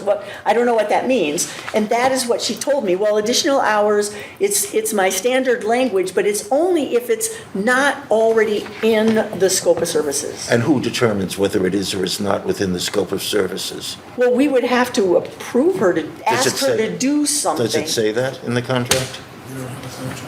Well, we don't have, this is her proposal. We don't have a contract from us to her. This is her proposal Have you to us. shown it to Josh? This has not gone to Josh. Oh, Yeah, no, that's. May I yeah. just, if this was approved tonight, I would then approach Attorney Coleman to come up with a contract to show to the school committee that it matches the scope of services. Well, if it's approved, excuse me, but No, if it's approved tonight, it is a contract. By definition, I mean, Member Meir is shaking his head. This is a contract. Point of order If we here. sign it... Yeah. please. Hold on, point of order, Art. There's no motion on the floor. Nobody second. We're having all this discussion and it's totally irrelevant. Well, how about we have a motion and then we'll decide what we're going to do with all of Sounds this. okay to me. All right. We were just doing informational updates, Okay. but you were absolutely right. I move that we approve the proposal made by The treasurer? this person, Yeah, Leila, the Mike. treasurer. Yeah. Okay. Contingent on a review by our attorney. Treasurer proposal? Tell me the second half of that again. Contingent on review by our attorney. Oh, okay. Attorney review. Somebody like to second that motion? Oh, you're the one who said it. We don't have a Say what you second? said. I second the motion. Okay, we got, Miguel second the motion. It's But like we- I would like Okay. to know what the scope of services, how many hours she estimates would be included in the 17,680. If you divide by 125 per hour, it's about 141 hours. So is that what would be included? When do we know when she would tip over? Right. As I understand it, and correct me if I'm wrong, because you went back and forth with her a couple I did of go times, back and forth, and you were it would only be if the school committee determines there's additional work outside of the scope of services. As I understand it, even if it exceeds, and again, you may have had more communication with her than me, the money that she's asking for is the scope of services, regardless of the hours. Like, I don't believe it is an hourly rate. I believe the hourly rate is listed in case there are additional services needed. Well, I would think that once there's a contract, that should be stipulated. I completely agree, and with all due respect, Mr. Stewart, I apologize. It was my understanding if this was approved, I would then go to Attorney Coleman to get a contract for all of you to approve. I would not think of bringing something forward with approval without actual contract language. Can I just briefly respond to that? Yes, please. Unless this document, this two-page document, says something to the effect, unless this is a contract binding the school committee, once, when approved in form and substance by counsel for the school committee. I mean, Member Mears said it's not a contract if we sign it. It most certainly is a contract. I didn't say that. I didn't say we were signing it. Oh, well, of course, if we So don't please sign put it, words it's in my no. mouth. No, if we don't sign it, it's Thank you. definitely not it's an unsigned Don't put words in my contract. mouth. Thank you. Okay. Bonnie?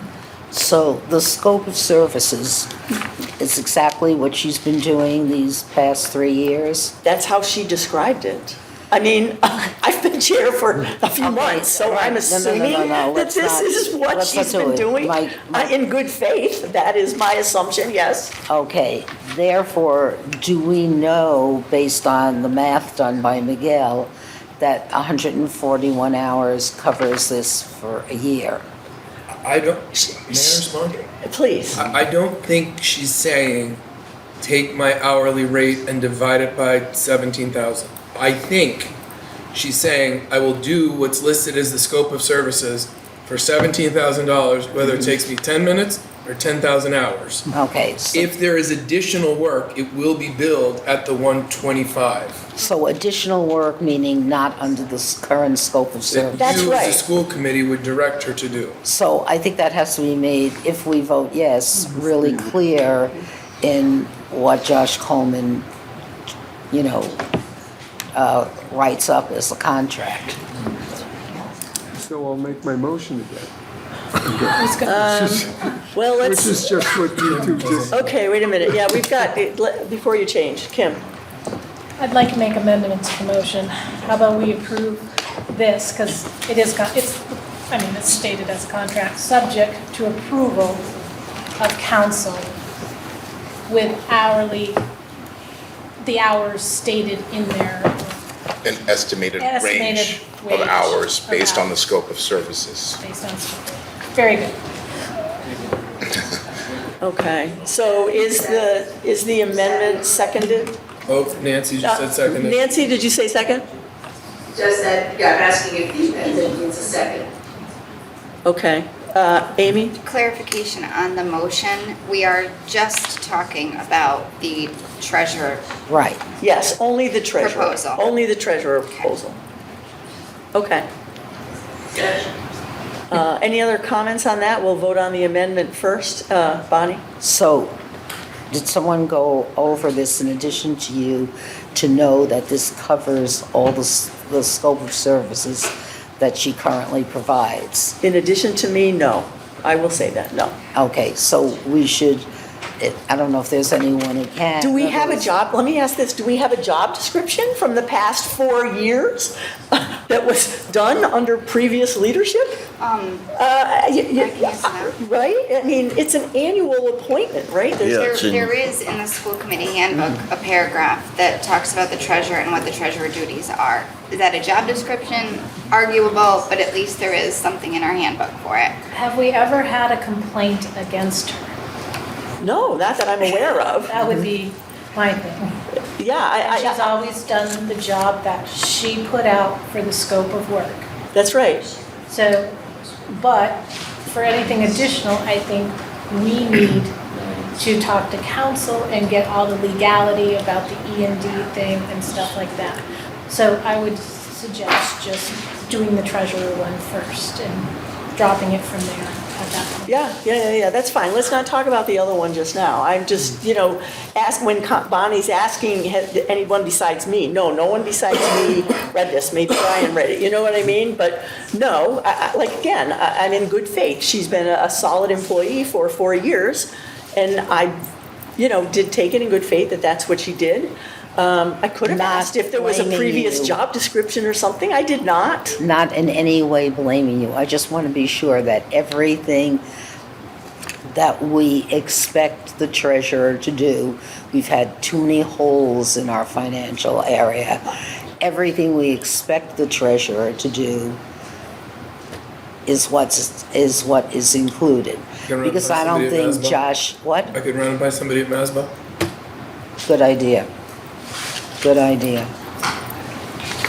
Because I wouldn't expect, Josh Coleman to say, oh, you left out this task, because that's not what we hire him to do. The treasurer is actually very limited, believe it or not, on what they actually do. Yeah, it really is. I mean, which is reflected, it's a very low stipend Yeah. compared to paying a business manager, I mean. I mean, she's basically certifies our assessments, she does cash receivables, she monitors and reconciles all the bank accounts, she watches as our grants are put in, and then when whoever our business manager is draws them down, puts them in, and books them into our system. I mean, that's pretty much her job. So, There's not- I read it, yes. So is there a motion? There's an amendment and a motion. And I'm wondering if there's anything, I'm ready to vote on an amendment. However, Carl has a question. Well, just as a point of order, in order to keep the record clean, so to speak, there is a motion on the floor which was seconded. There was discussion following that motion. There was an amendment to that motion, again seconded, again discussed, but the original motion was never withdrawn, and it really should be, unless we are deeming motions that are amended, the original motion is withdrawn sub silentio. So the question is, has the motion been withdrawn? Well, no, what I was going to do is vote on the amendment, which was to approve the treasurer's proposal contingent on attorney review. And then if that passes, then I would go to the main motion that Jim, you made. But Jim and Miguel, no, wait a minute. I believe Kim had another amendment to identify the overall scope as well, so I think there was a It second. was hours, the hours. Yeah, that's right. Kim and Nancy made the original motion, which is to stipulate, How about we all withdraw our motions, wrap it up in a neat little package, and just vote on it. Will you withdraw? I'll withdraw my Will you amendment. withdraw your second? withdraw. You'll withdraw? Withdraw. You withdraw? Nancy, you withdraw? Tell us We'll what the start motion fresh? should be. Fine, let's start fresh. Okay. And who would like to make said fresh motion? Okay, Carl, tell me what I'm supposed to say. So what we're saying now is we're asking for All you have to approval say is, of you move to the approve, treasurer. the agreement with the treasurer, The- subject to approval by council. I move that we approve the agreement with the treasurer, subject to approval by council. By school committee council. School committee council. Hours.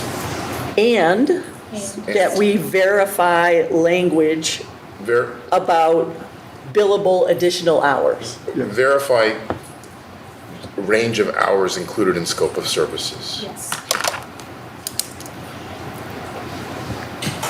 And then you can put the language on the billable hours too. And then I'm gonna say so moved. Okay. Well, Jim made the motion, you can say second. So what, just to read it back for Michelle, who's going to deal with all this later, right? That Jim's making the motion to approve the treasurer's agreement, subject to approval by school committee council, and verifying the range of services, range of hours for services, for the total. For the range of hours Payment. included in the scope of services. Okay, so that's Jim's motion. Kim, were you seconding that? Yeah. Okay. Is there any other discussion? Good. Nancy, we'll start with you. Roll call vote. Yes. Bonnie? Yes. Carl? Yes. Jim? Yes. Amy? Yes. Yes. Miguel? Art? Abstain. Art, abstain. Kim? Yes. Yes. Julie, yes. So, yes, 8, abstain 1. Okay, so the second proposal by the treasurer then, she took it upon herself to send this to us. $5,000 trying to help us do E&D. It's up to you. I mean, we have a new business manager. Yes, he's very new. Yes, he's, on a huge learning curve. Is it worth that while? It is a good point on conflict of interest. That is certainly something we have to do to figure out whether he can help us do that, and can she help Matthew do that, or would it be a conflict? So Kim and then Art. I think we should table that particular motion for now until we find out if it's a conflict of interest, and also maybe come together with her as a packet on what else, without being in conflict of interest, she may be able to do with it to us. From what I understand, when we spoke about it in November about her helping, because this conversation is actually recycled, was that she would get everything together and all we have to do is push a button to file our ED, upload this, whatever she put together for our E&D. And it was done, so we actually could get our E&D done in a timely fashion. Yeah. Once in our history of Southern Berkshire. And that's actually was in her email to help us do this. So the fact, that explains then where this proposal came from, if it was an earlier fall conversation. It was a while ago, so. Then that explains that. But then second, again, I know that she oversees other school districts' finances office as a consultant type thing. And despite the fact that he's going to be trained through MASPO, despite everything, he still doesn't know the functions of a school district, the grants, how things come in, and a little bit of precaution after what we've been through for this last year might be worth the expenditure. Yeah. Because you can have the best intentions in the world, but if you don't know what you're doing, and is somebody going to be on the other side of that line 24/7 to answer the questions that he has? So I wonder then, if we're thinking about that, I mean, how would we go about, here's a question to all of you, how do we go about asking her what else she might be able to do to assist? And do we put a monetary cap, knowing how tight this budget is, even if it does pass, right? I think you have to find out what the conflicts of interest and what she can do within those confines. Have her gather her proposal like she did, and it's either going to be yes or no, and present it to us again. Because it's either going to be yes or no, can we afford it, can't. But we can't really even put a number on it until we know what she's going to offer us. Okay, all right, then we'll take this back. Okay, Bonnie? I would say that that's a third project. Well, that's why I said ignore that one and put it together with something else. Package it. Well, I mean, we could keep this one, and then could she give us another one that might expand? I would say, I wouldn't totally, Oh, no, I'm just saying. in case maybe we decide we can only afford this. I would say that we postpone this till till the next school committee meeting. In the interim, we'll know what the votes are of the towns. We will get a better idea of what's being proposed here. We'll be able to find out if there's a conflict of interest. So just postpone it to the next school committee meeting.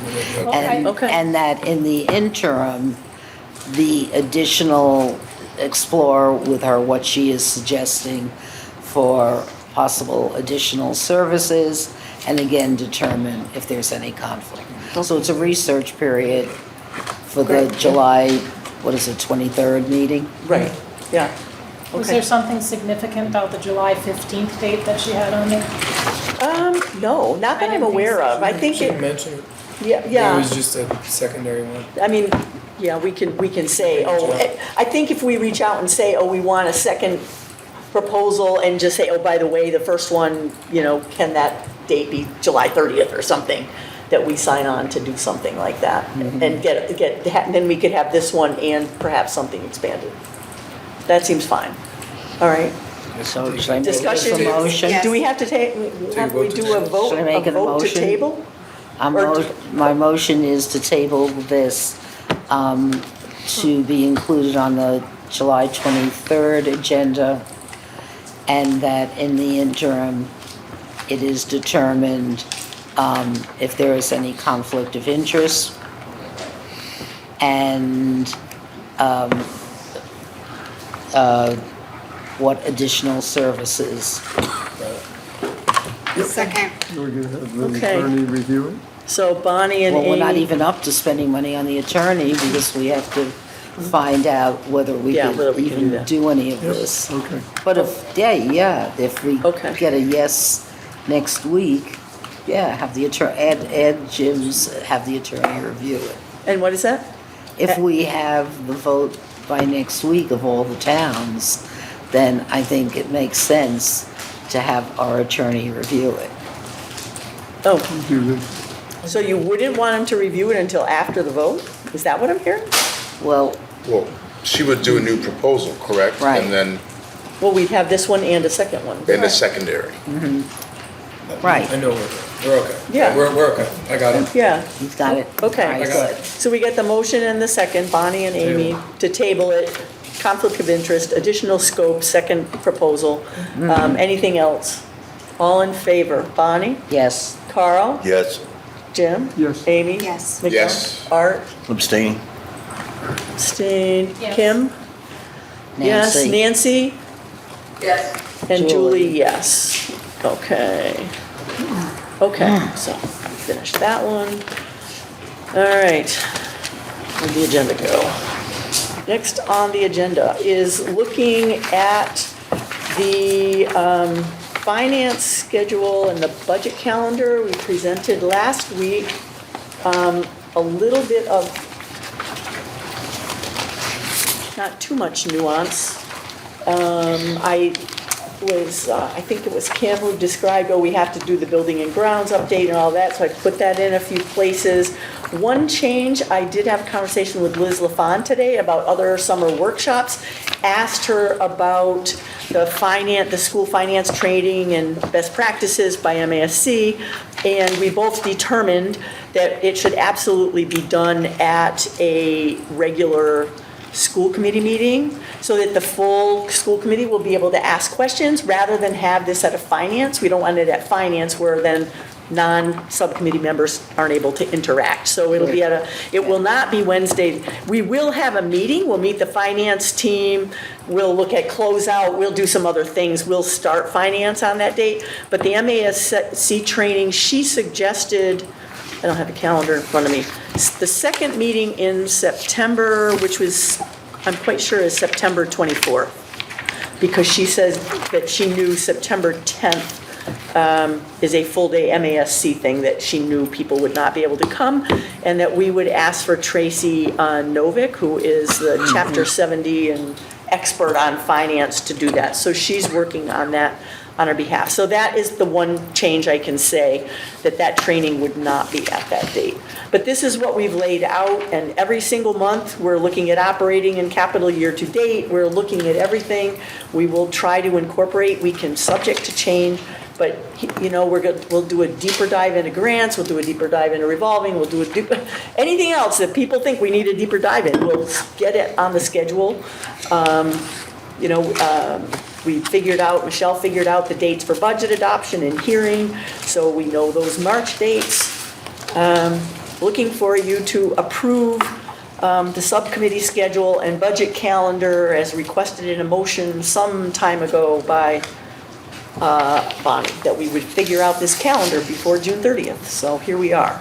I move to approve the 2026-27 finance schedule and FY28 budget calendar. Second. Okay, so I hear Amy and Bonnie. Is there any discussion? Shocking. Let's go. Yeah, all right, let's have a roll call vote. Nancy? Yes. Bonnie? Yes. Carl? Yes. Jim? Yes. Amy? Yes. Miguel? Yes. Art? Yes. Kim? Yes. Julie? Yes.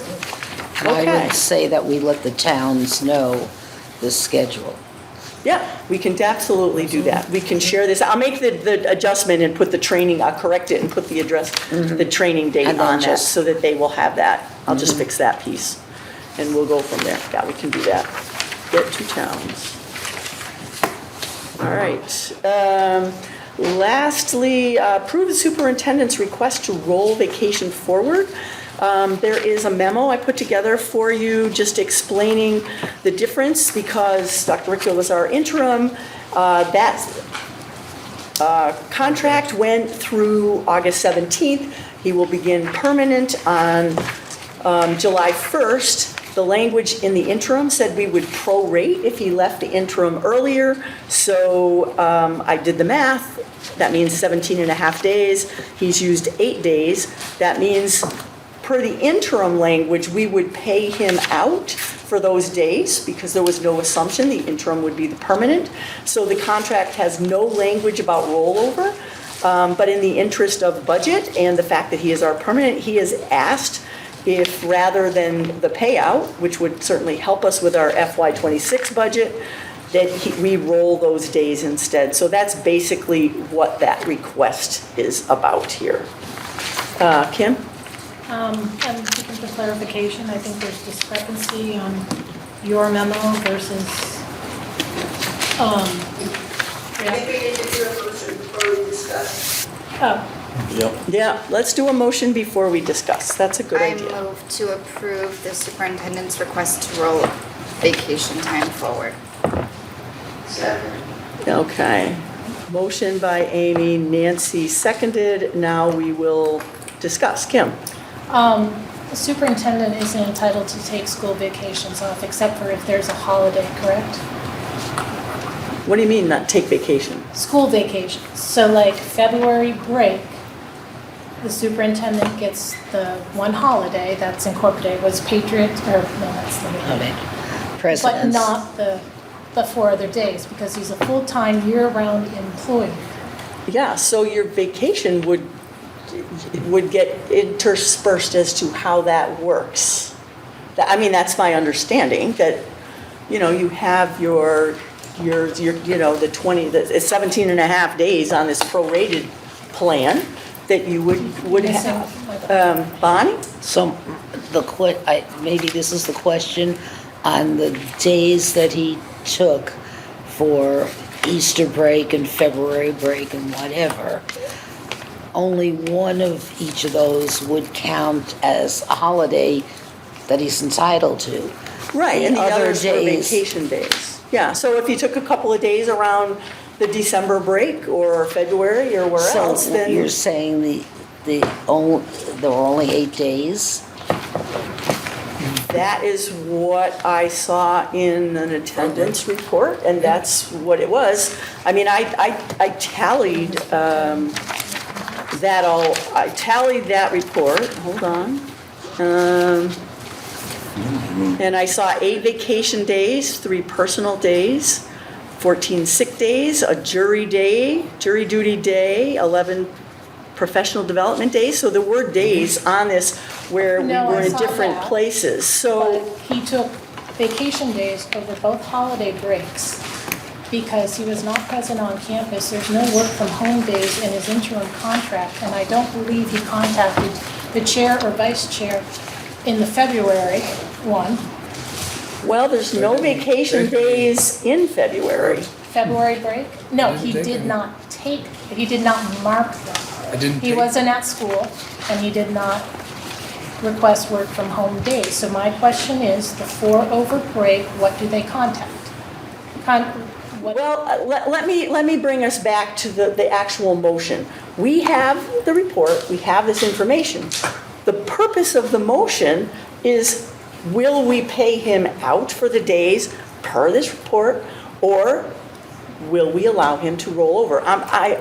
I can't debate the schedule that is here in front of me. I'm sorry. That's,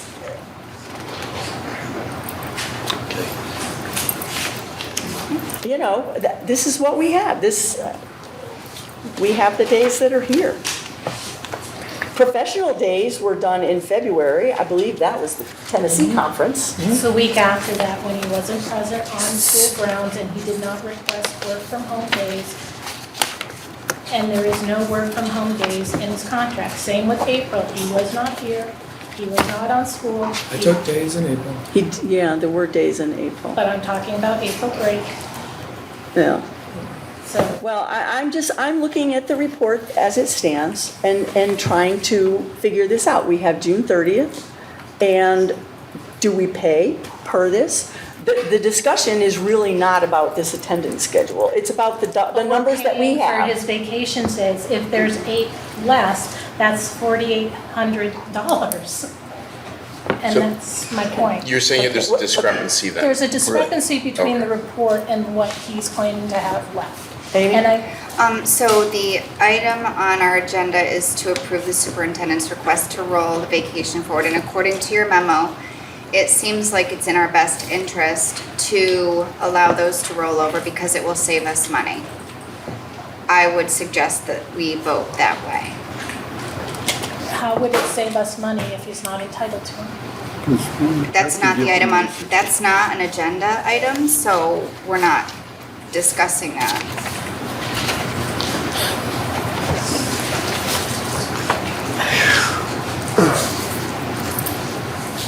So the question is, he rolls the days over, or we pay him $6,802? That's what seems to 69 be the question in front of us here.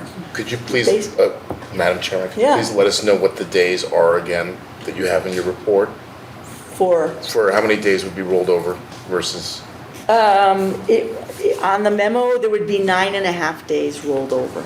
And so the payout is $6,832.69. Or we roll, and there is a cap. You can't carry more than 35 days, so this would still be below that cap.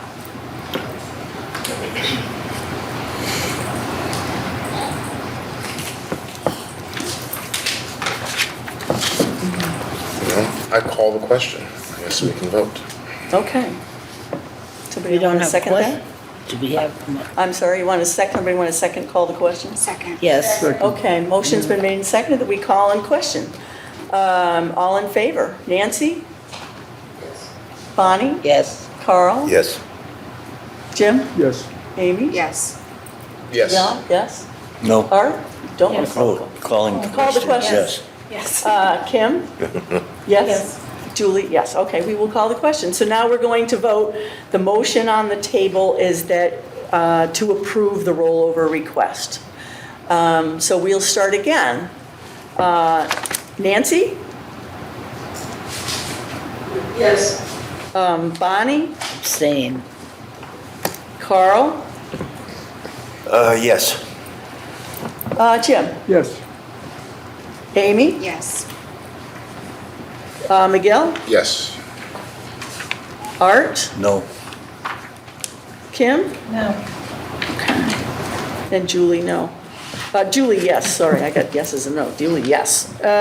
So we have 1, 2, 3, 4, 5, 6 yeses, 2 noes, and 1 abstain, so the motion carries. So we will roll over those days. All right. Thank you.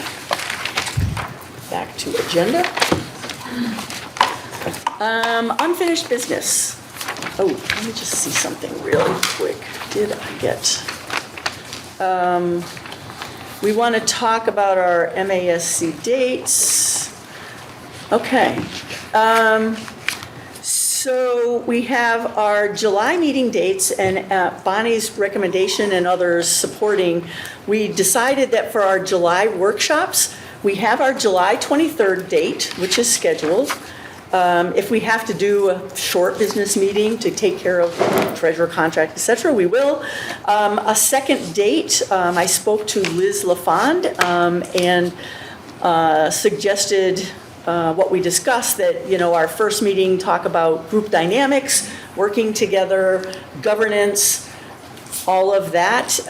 She asked Glenn Kuchar, who is available with us, and they are suggesting either the 28th or 29th for a second date. So Glenn and Liz would be here on the 23rd, and then our second date would be with Liz, perhaps with legal counsel. She recommended contacting the Ethics Commission. Sometimes you're doing ethics training, then they will come out. So she gave me ideas on that. And we could do that on the 28th or 29th. Yeah, so we can pick those days and go from there. So I'm wondering about people's calendars, if we can confirm that, or if we'll go with the 23rd. I was hoping we might get Glenn the week before, but it seemed they preferred the second part of July rather than the absolute middle due to vacation schedule.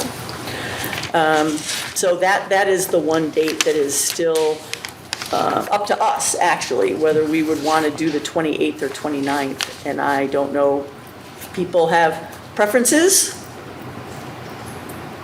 I prefer the 29th. You'd prefer the 29th? But is this compared to the 23rd or in No. addition to? We have- In addition to. Okay, In that's the addition to, Wednesday. yeah. It would be during the meeting? What's that? On the 23rd, it would be during or after the meeting? Yeah, probably. Well, I talked to Liz and she suggested a timeline, maybe like 4 to 7.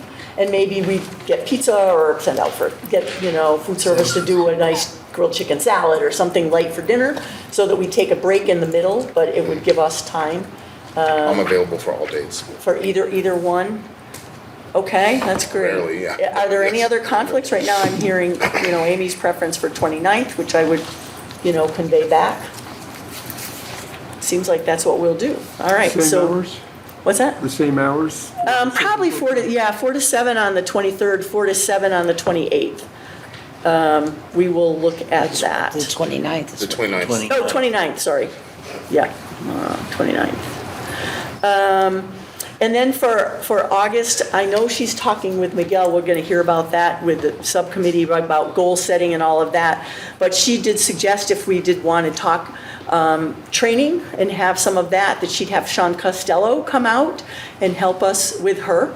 And we can talk through the intersection, which could help our super evaluation committee too, of lining up the school committee goals with the strategic plan, district improvement plan, superintendent goal, get things lined up the way that they should be. So we have that date of August 20th. And then the September is the finance training, which is the 24th. So, if you want to approve those dates, the only one that actually wasn't approved previously was July 29th for one of our July trainings. Would the times on August 20th be 4 to 7 as well, or is that standard 6 to 7? I don't know. We didn't talk time for August or September. I'm assuming September would be during regular meeting time because school would be back. I don't know if maybe we try to start at 5 instead of 6. But I don't know for sure.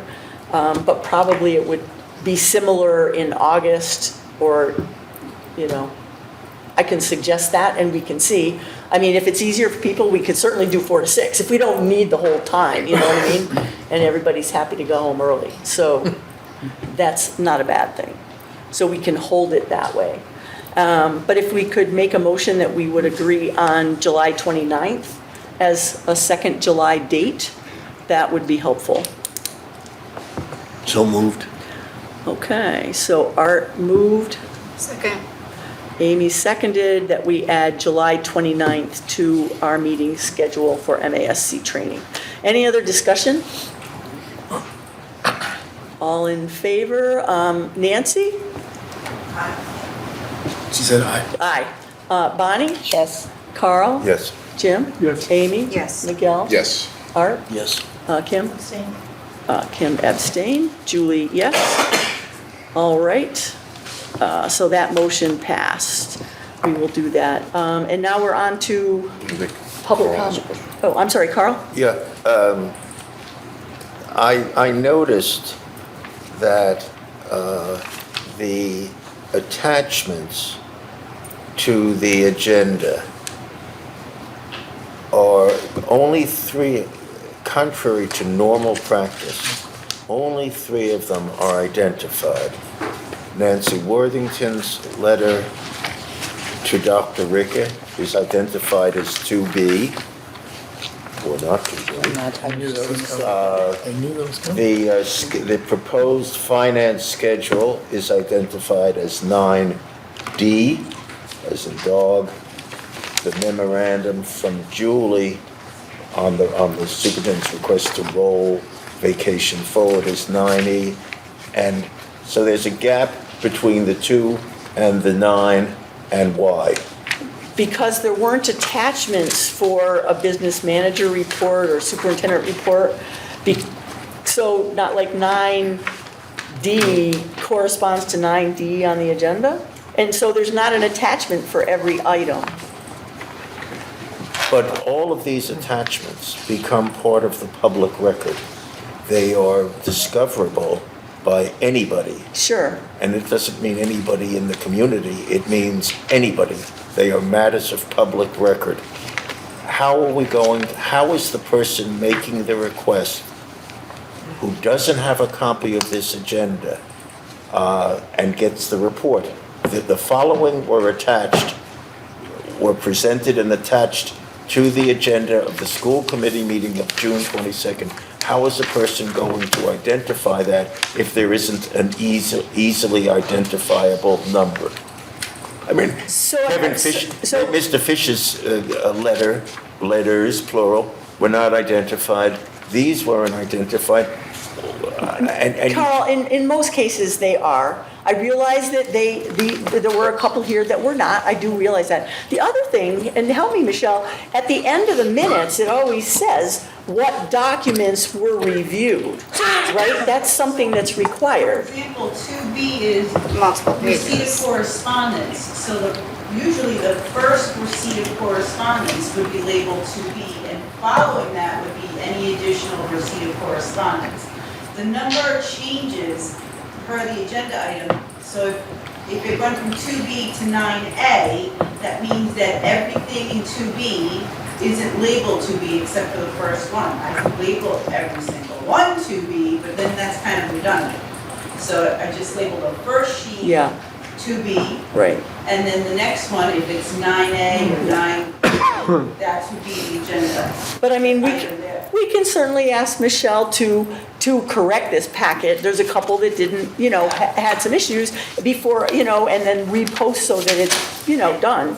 I understand what you're saying, Carl, but not every single item has that. And that's how I've seen packet items identified for the almost 2 years I've been sitting here.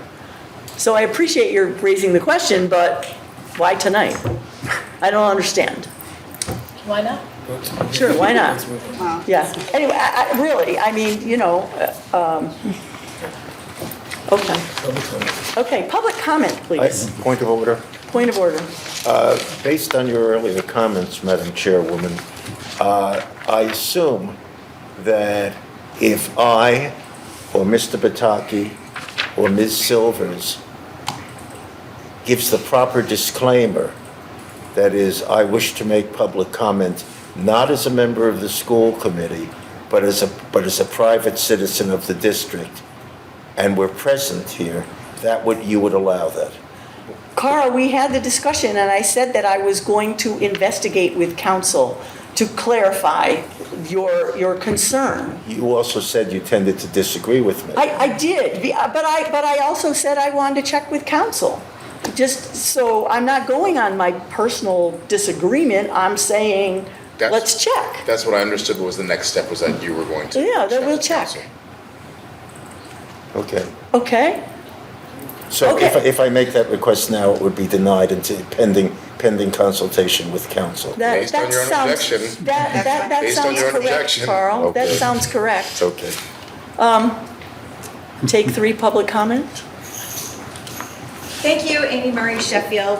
I would hope maybe moving forward those comments, if we're following the agenda, some of them sounded like more future agenda items, which would have been 13 as opposed to stopping the flow of the agenda. So if we're going to kind of be sticklers about the rules, then let's be sticklers about the rules, and everybody should be following them. So I don't think we need to interrupt necessarily the flow, but that's just my comment. Kind of a nuts and bolts about the treasurer discussion. it kind of sounded like the tail wagging the dog a little bit. 4 years ago, when that person got the job, there would have been a posted job description. So because I wear my association hat, I'm sure it's in your records, I would strongly suggest that this board find that job description. And I certainly would love to write what mine is, but that's kind of not how this works. So whatever the district's needs are, I think we need to put that out, and whatever the job description was originally posted for that treasurer position, as opposed to what are you doing? No, what do you need her to do or them to do? And what was the original job description, and that they shouldn't kind of be writing their own. But that's really for this board to decide, but I certainly hope that you look at that. Second thing, the whole discussion about our superintendent's vacation days. Never in the last 8 years have I had this board question the attendance of our previous superintendent, although I certainly did. I know that Dr. Rick is here in the morning. Why? Because I see him often with me with my hands full and him at the door. I also know he came to my graduation for 5th grade. I wish that we had the same rules no matter who was sitting in that seat. And from an audience member who's been here many of nights, we're past 2 hours as we're not talking about how we're labeling items and questioning vacation days, and you've got all these people online and all of us here. I don't really think that that would have happened under our previous superintendent, because it didn't, because I was here. And even though a lot of us questioned all the days that were taken, it was never questioned by this board. It also continued that comments about revenues that might have come in the fall from the person who was actually the vice chair, who should have known what came in and should have been demanding that oversight and that clarity and that openness then. I think that there's a lot of things that we're all sitting through and we're like, are you trying to make us forget, or did you? You have to kind of be the leader when you were in that role and not kind of demand it now of people who took over when things were kind of a hot mess in March. Lastly, I'm hoping that everybody supports this budget. Clearly, we heard going to a 1/12 is dangerous, not only for the rehires, but probably for those of us that are sitting in this seat. When I negotiate a contract for the union, I cannot, by our laws, vote against it. I can't vote against in good faith when I'm at the table. You had all of the towns in agreement that gave you extra months. I didn't want you to have it. It meant a difference of the first budget to the last budget of 2 months of $200,000 or less, around that. That is ridiculous for a 2-month. Then you wanted to, and we kind of had to bully into the amendment to get this budget passed. I need the people at this table to realize that this is your budget. You are in charge of this school. It is your job to be the cheerleaders and to go out to these meetings and explain to the townspeople who are not spending their last night before the school district ends tomorrow, which most of my colleagues are, which is going unrecognized for the commitment that this staff has put in through this process. I'm not getting paid. I have to get up and do my last day. We hosted a retirement party this afternoon that nobody has acknowledged our 3 retirees of this board. 2 paras and a teacher. We went from a party to here, and it's now been more than 2 hours. You cannot, in good faith, try to argue against a budget that you took extra time to create, and we finally got something passed, and now we have heard at least part of my initial question at the beginning of what a 1/12 means. A 1/12 means that the extra money, those positions are not coming back. With not using one-time funding, there could be more cuts. You have to be cheerleaders. It has to go out that the only way forward at this point is to pass this budget. You need to know that. I need to know that. Everybody who's voting needs to know that. And that's happening in 2 days. There can be no question from the people sitting here. Thank you.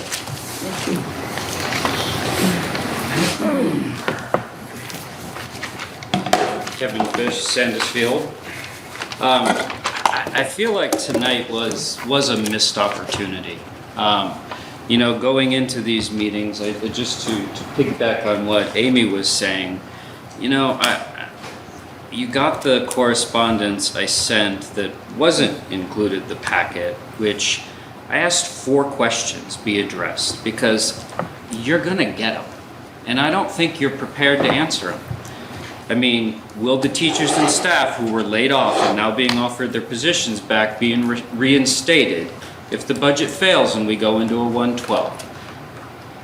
When I contacted DESE, they said this was a decision by this board and the superintendent.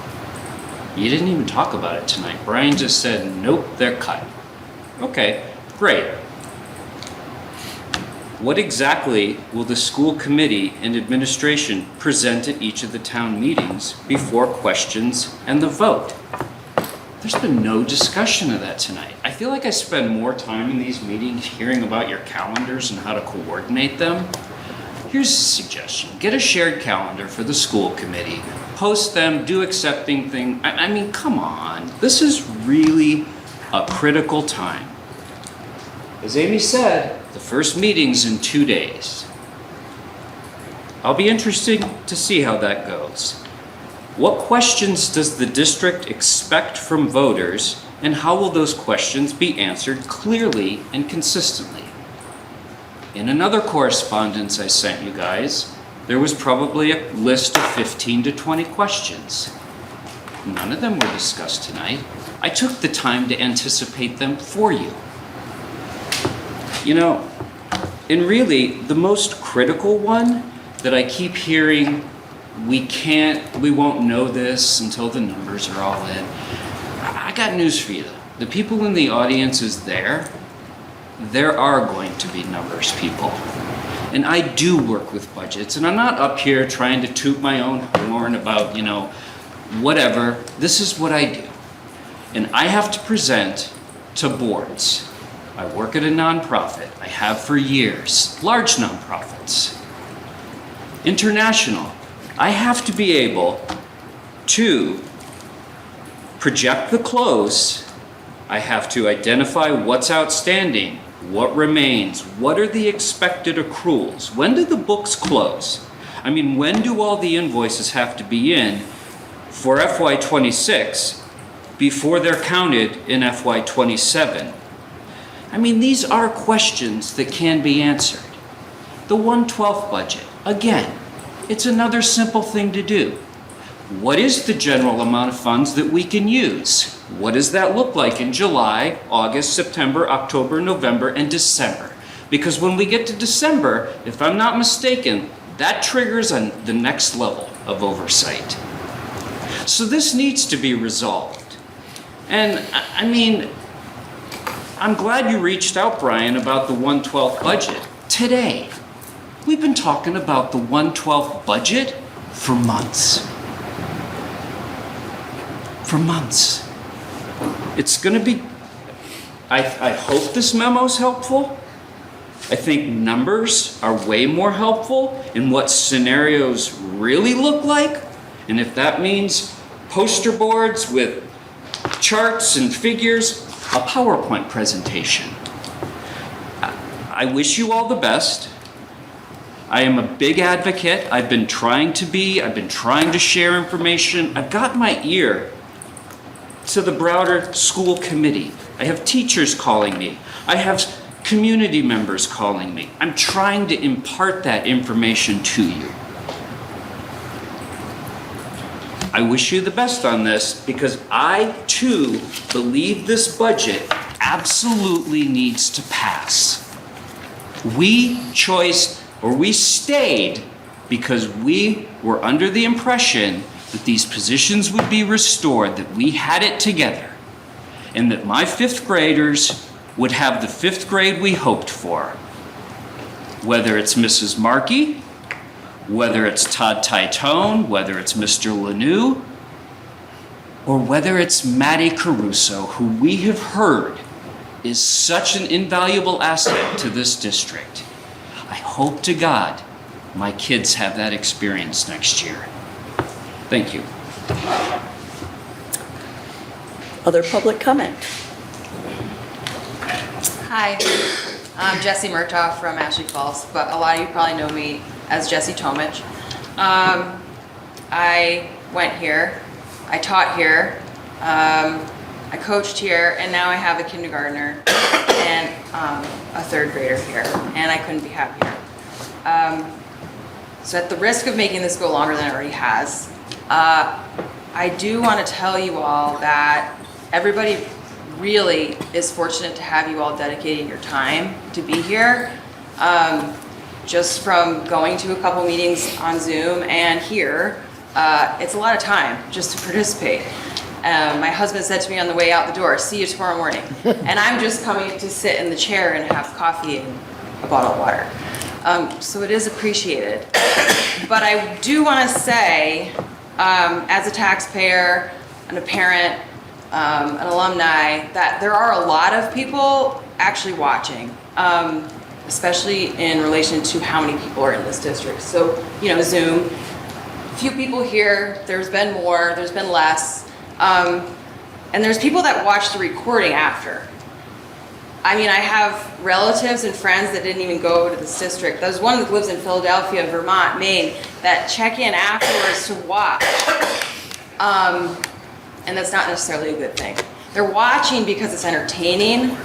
They are comparing it to shows like Parks and Recreation and The Office. They're watching because it's funny to them. While it gets an initial chuckle from me, I then sit back and think, wow, this is not great. So despite everything that's been said tonight, I think we missed an opportunity here. And correct me if I'm wrong, but I do think this is the last meeting until that special town meetings, where I think if we were a group that was genuinely concerned about the district, we would take the drama, we would take the TV, we would take all of that aside, and instead of attacking, instead of not listening and asking questions that have been asked a million times, instead of shooting out buzzwords and fake news and everything that gets you clickbait and likes on Facebook and Instagram, we would have used this time to say to our voters who are watching, this is what the budget is and this is why I have to pass it. But instead, we spent the majority of the time talking about formalities and shooting out things that we don't even have fact checks on. It's kind of sad to watch. I'm not watching it for the entertainment value. I'm here because I'm invested. I love this place. My kids love this place. And I do really think that you guys all have the potential to do much better, and I'm excited to see that happen in the next few months. I'm so excited to hear about the trainings.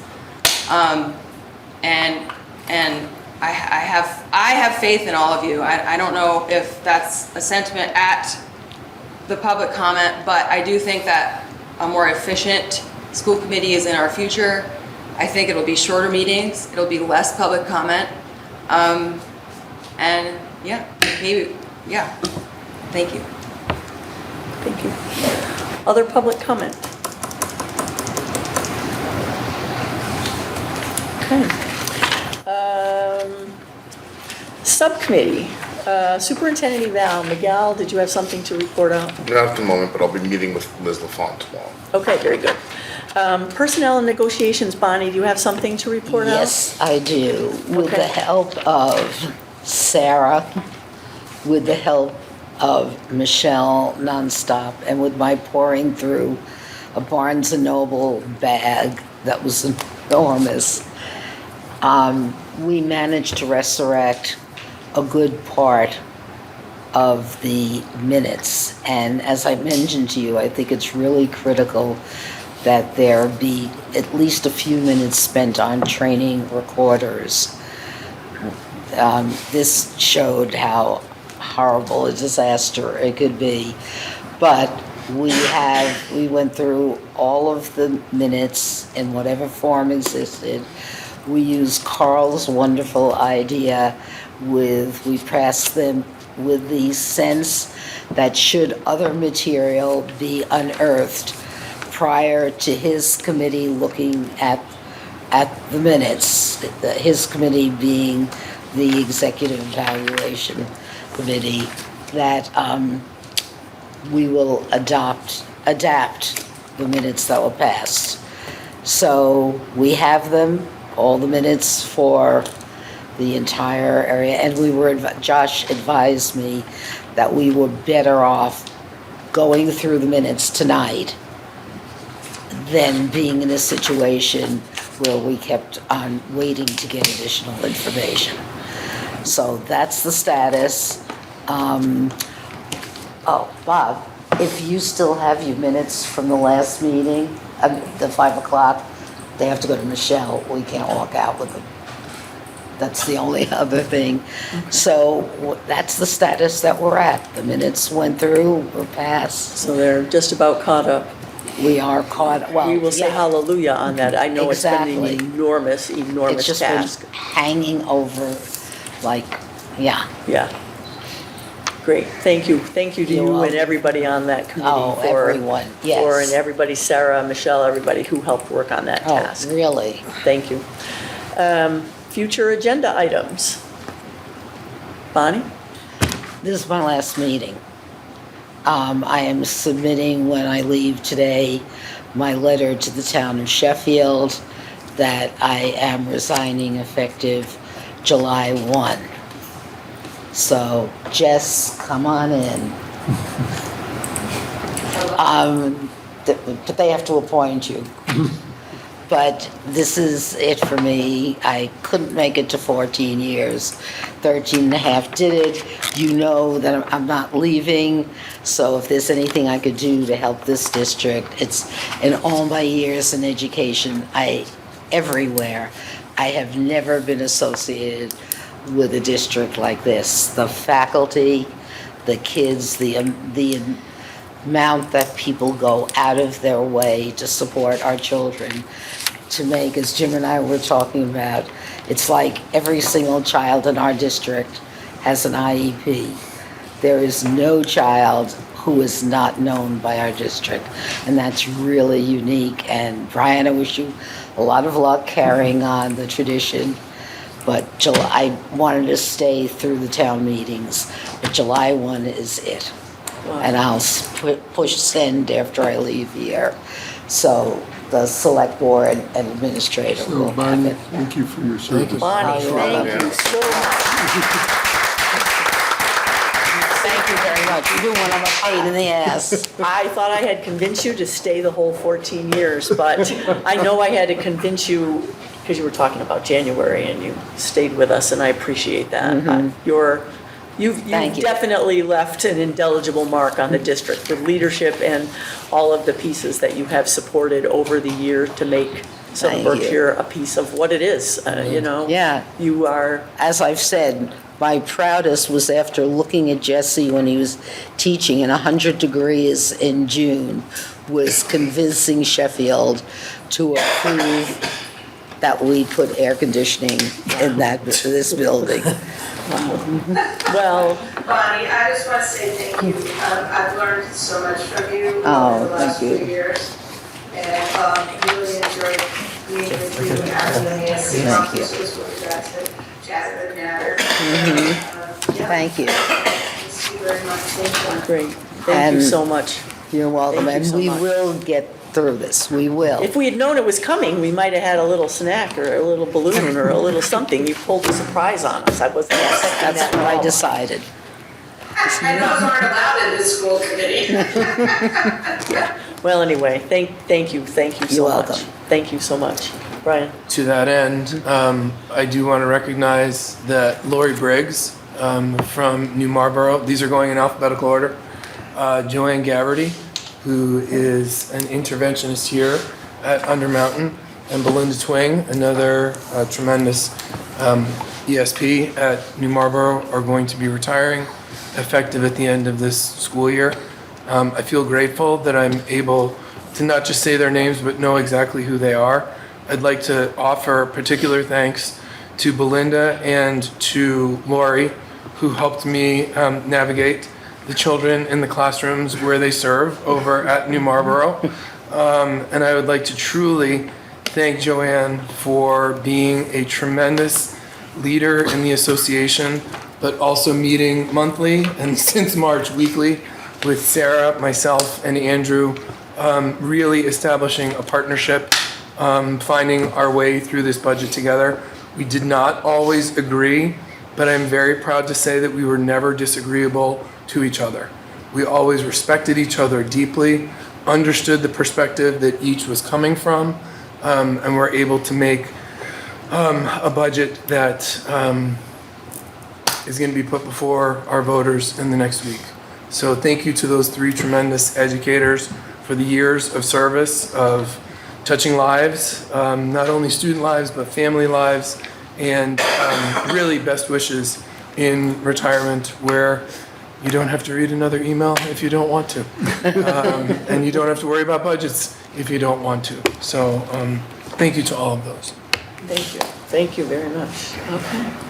Anything else? I'll entertain a motion to adjourn. Motion to adjourn. I second that. Okay. Our roll call vote. Nancy?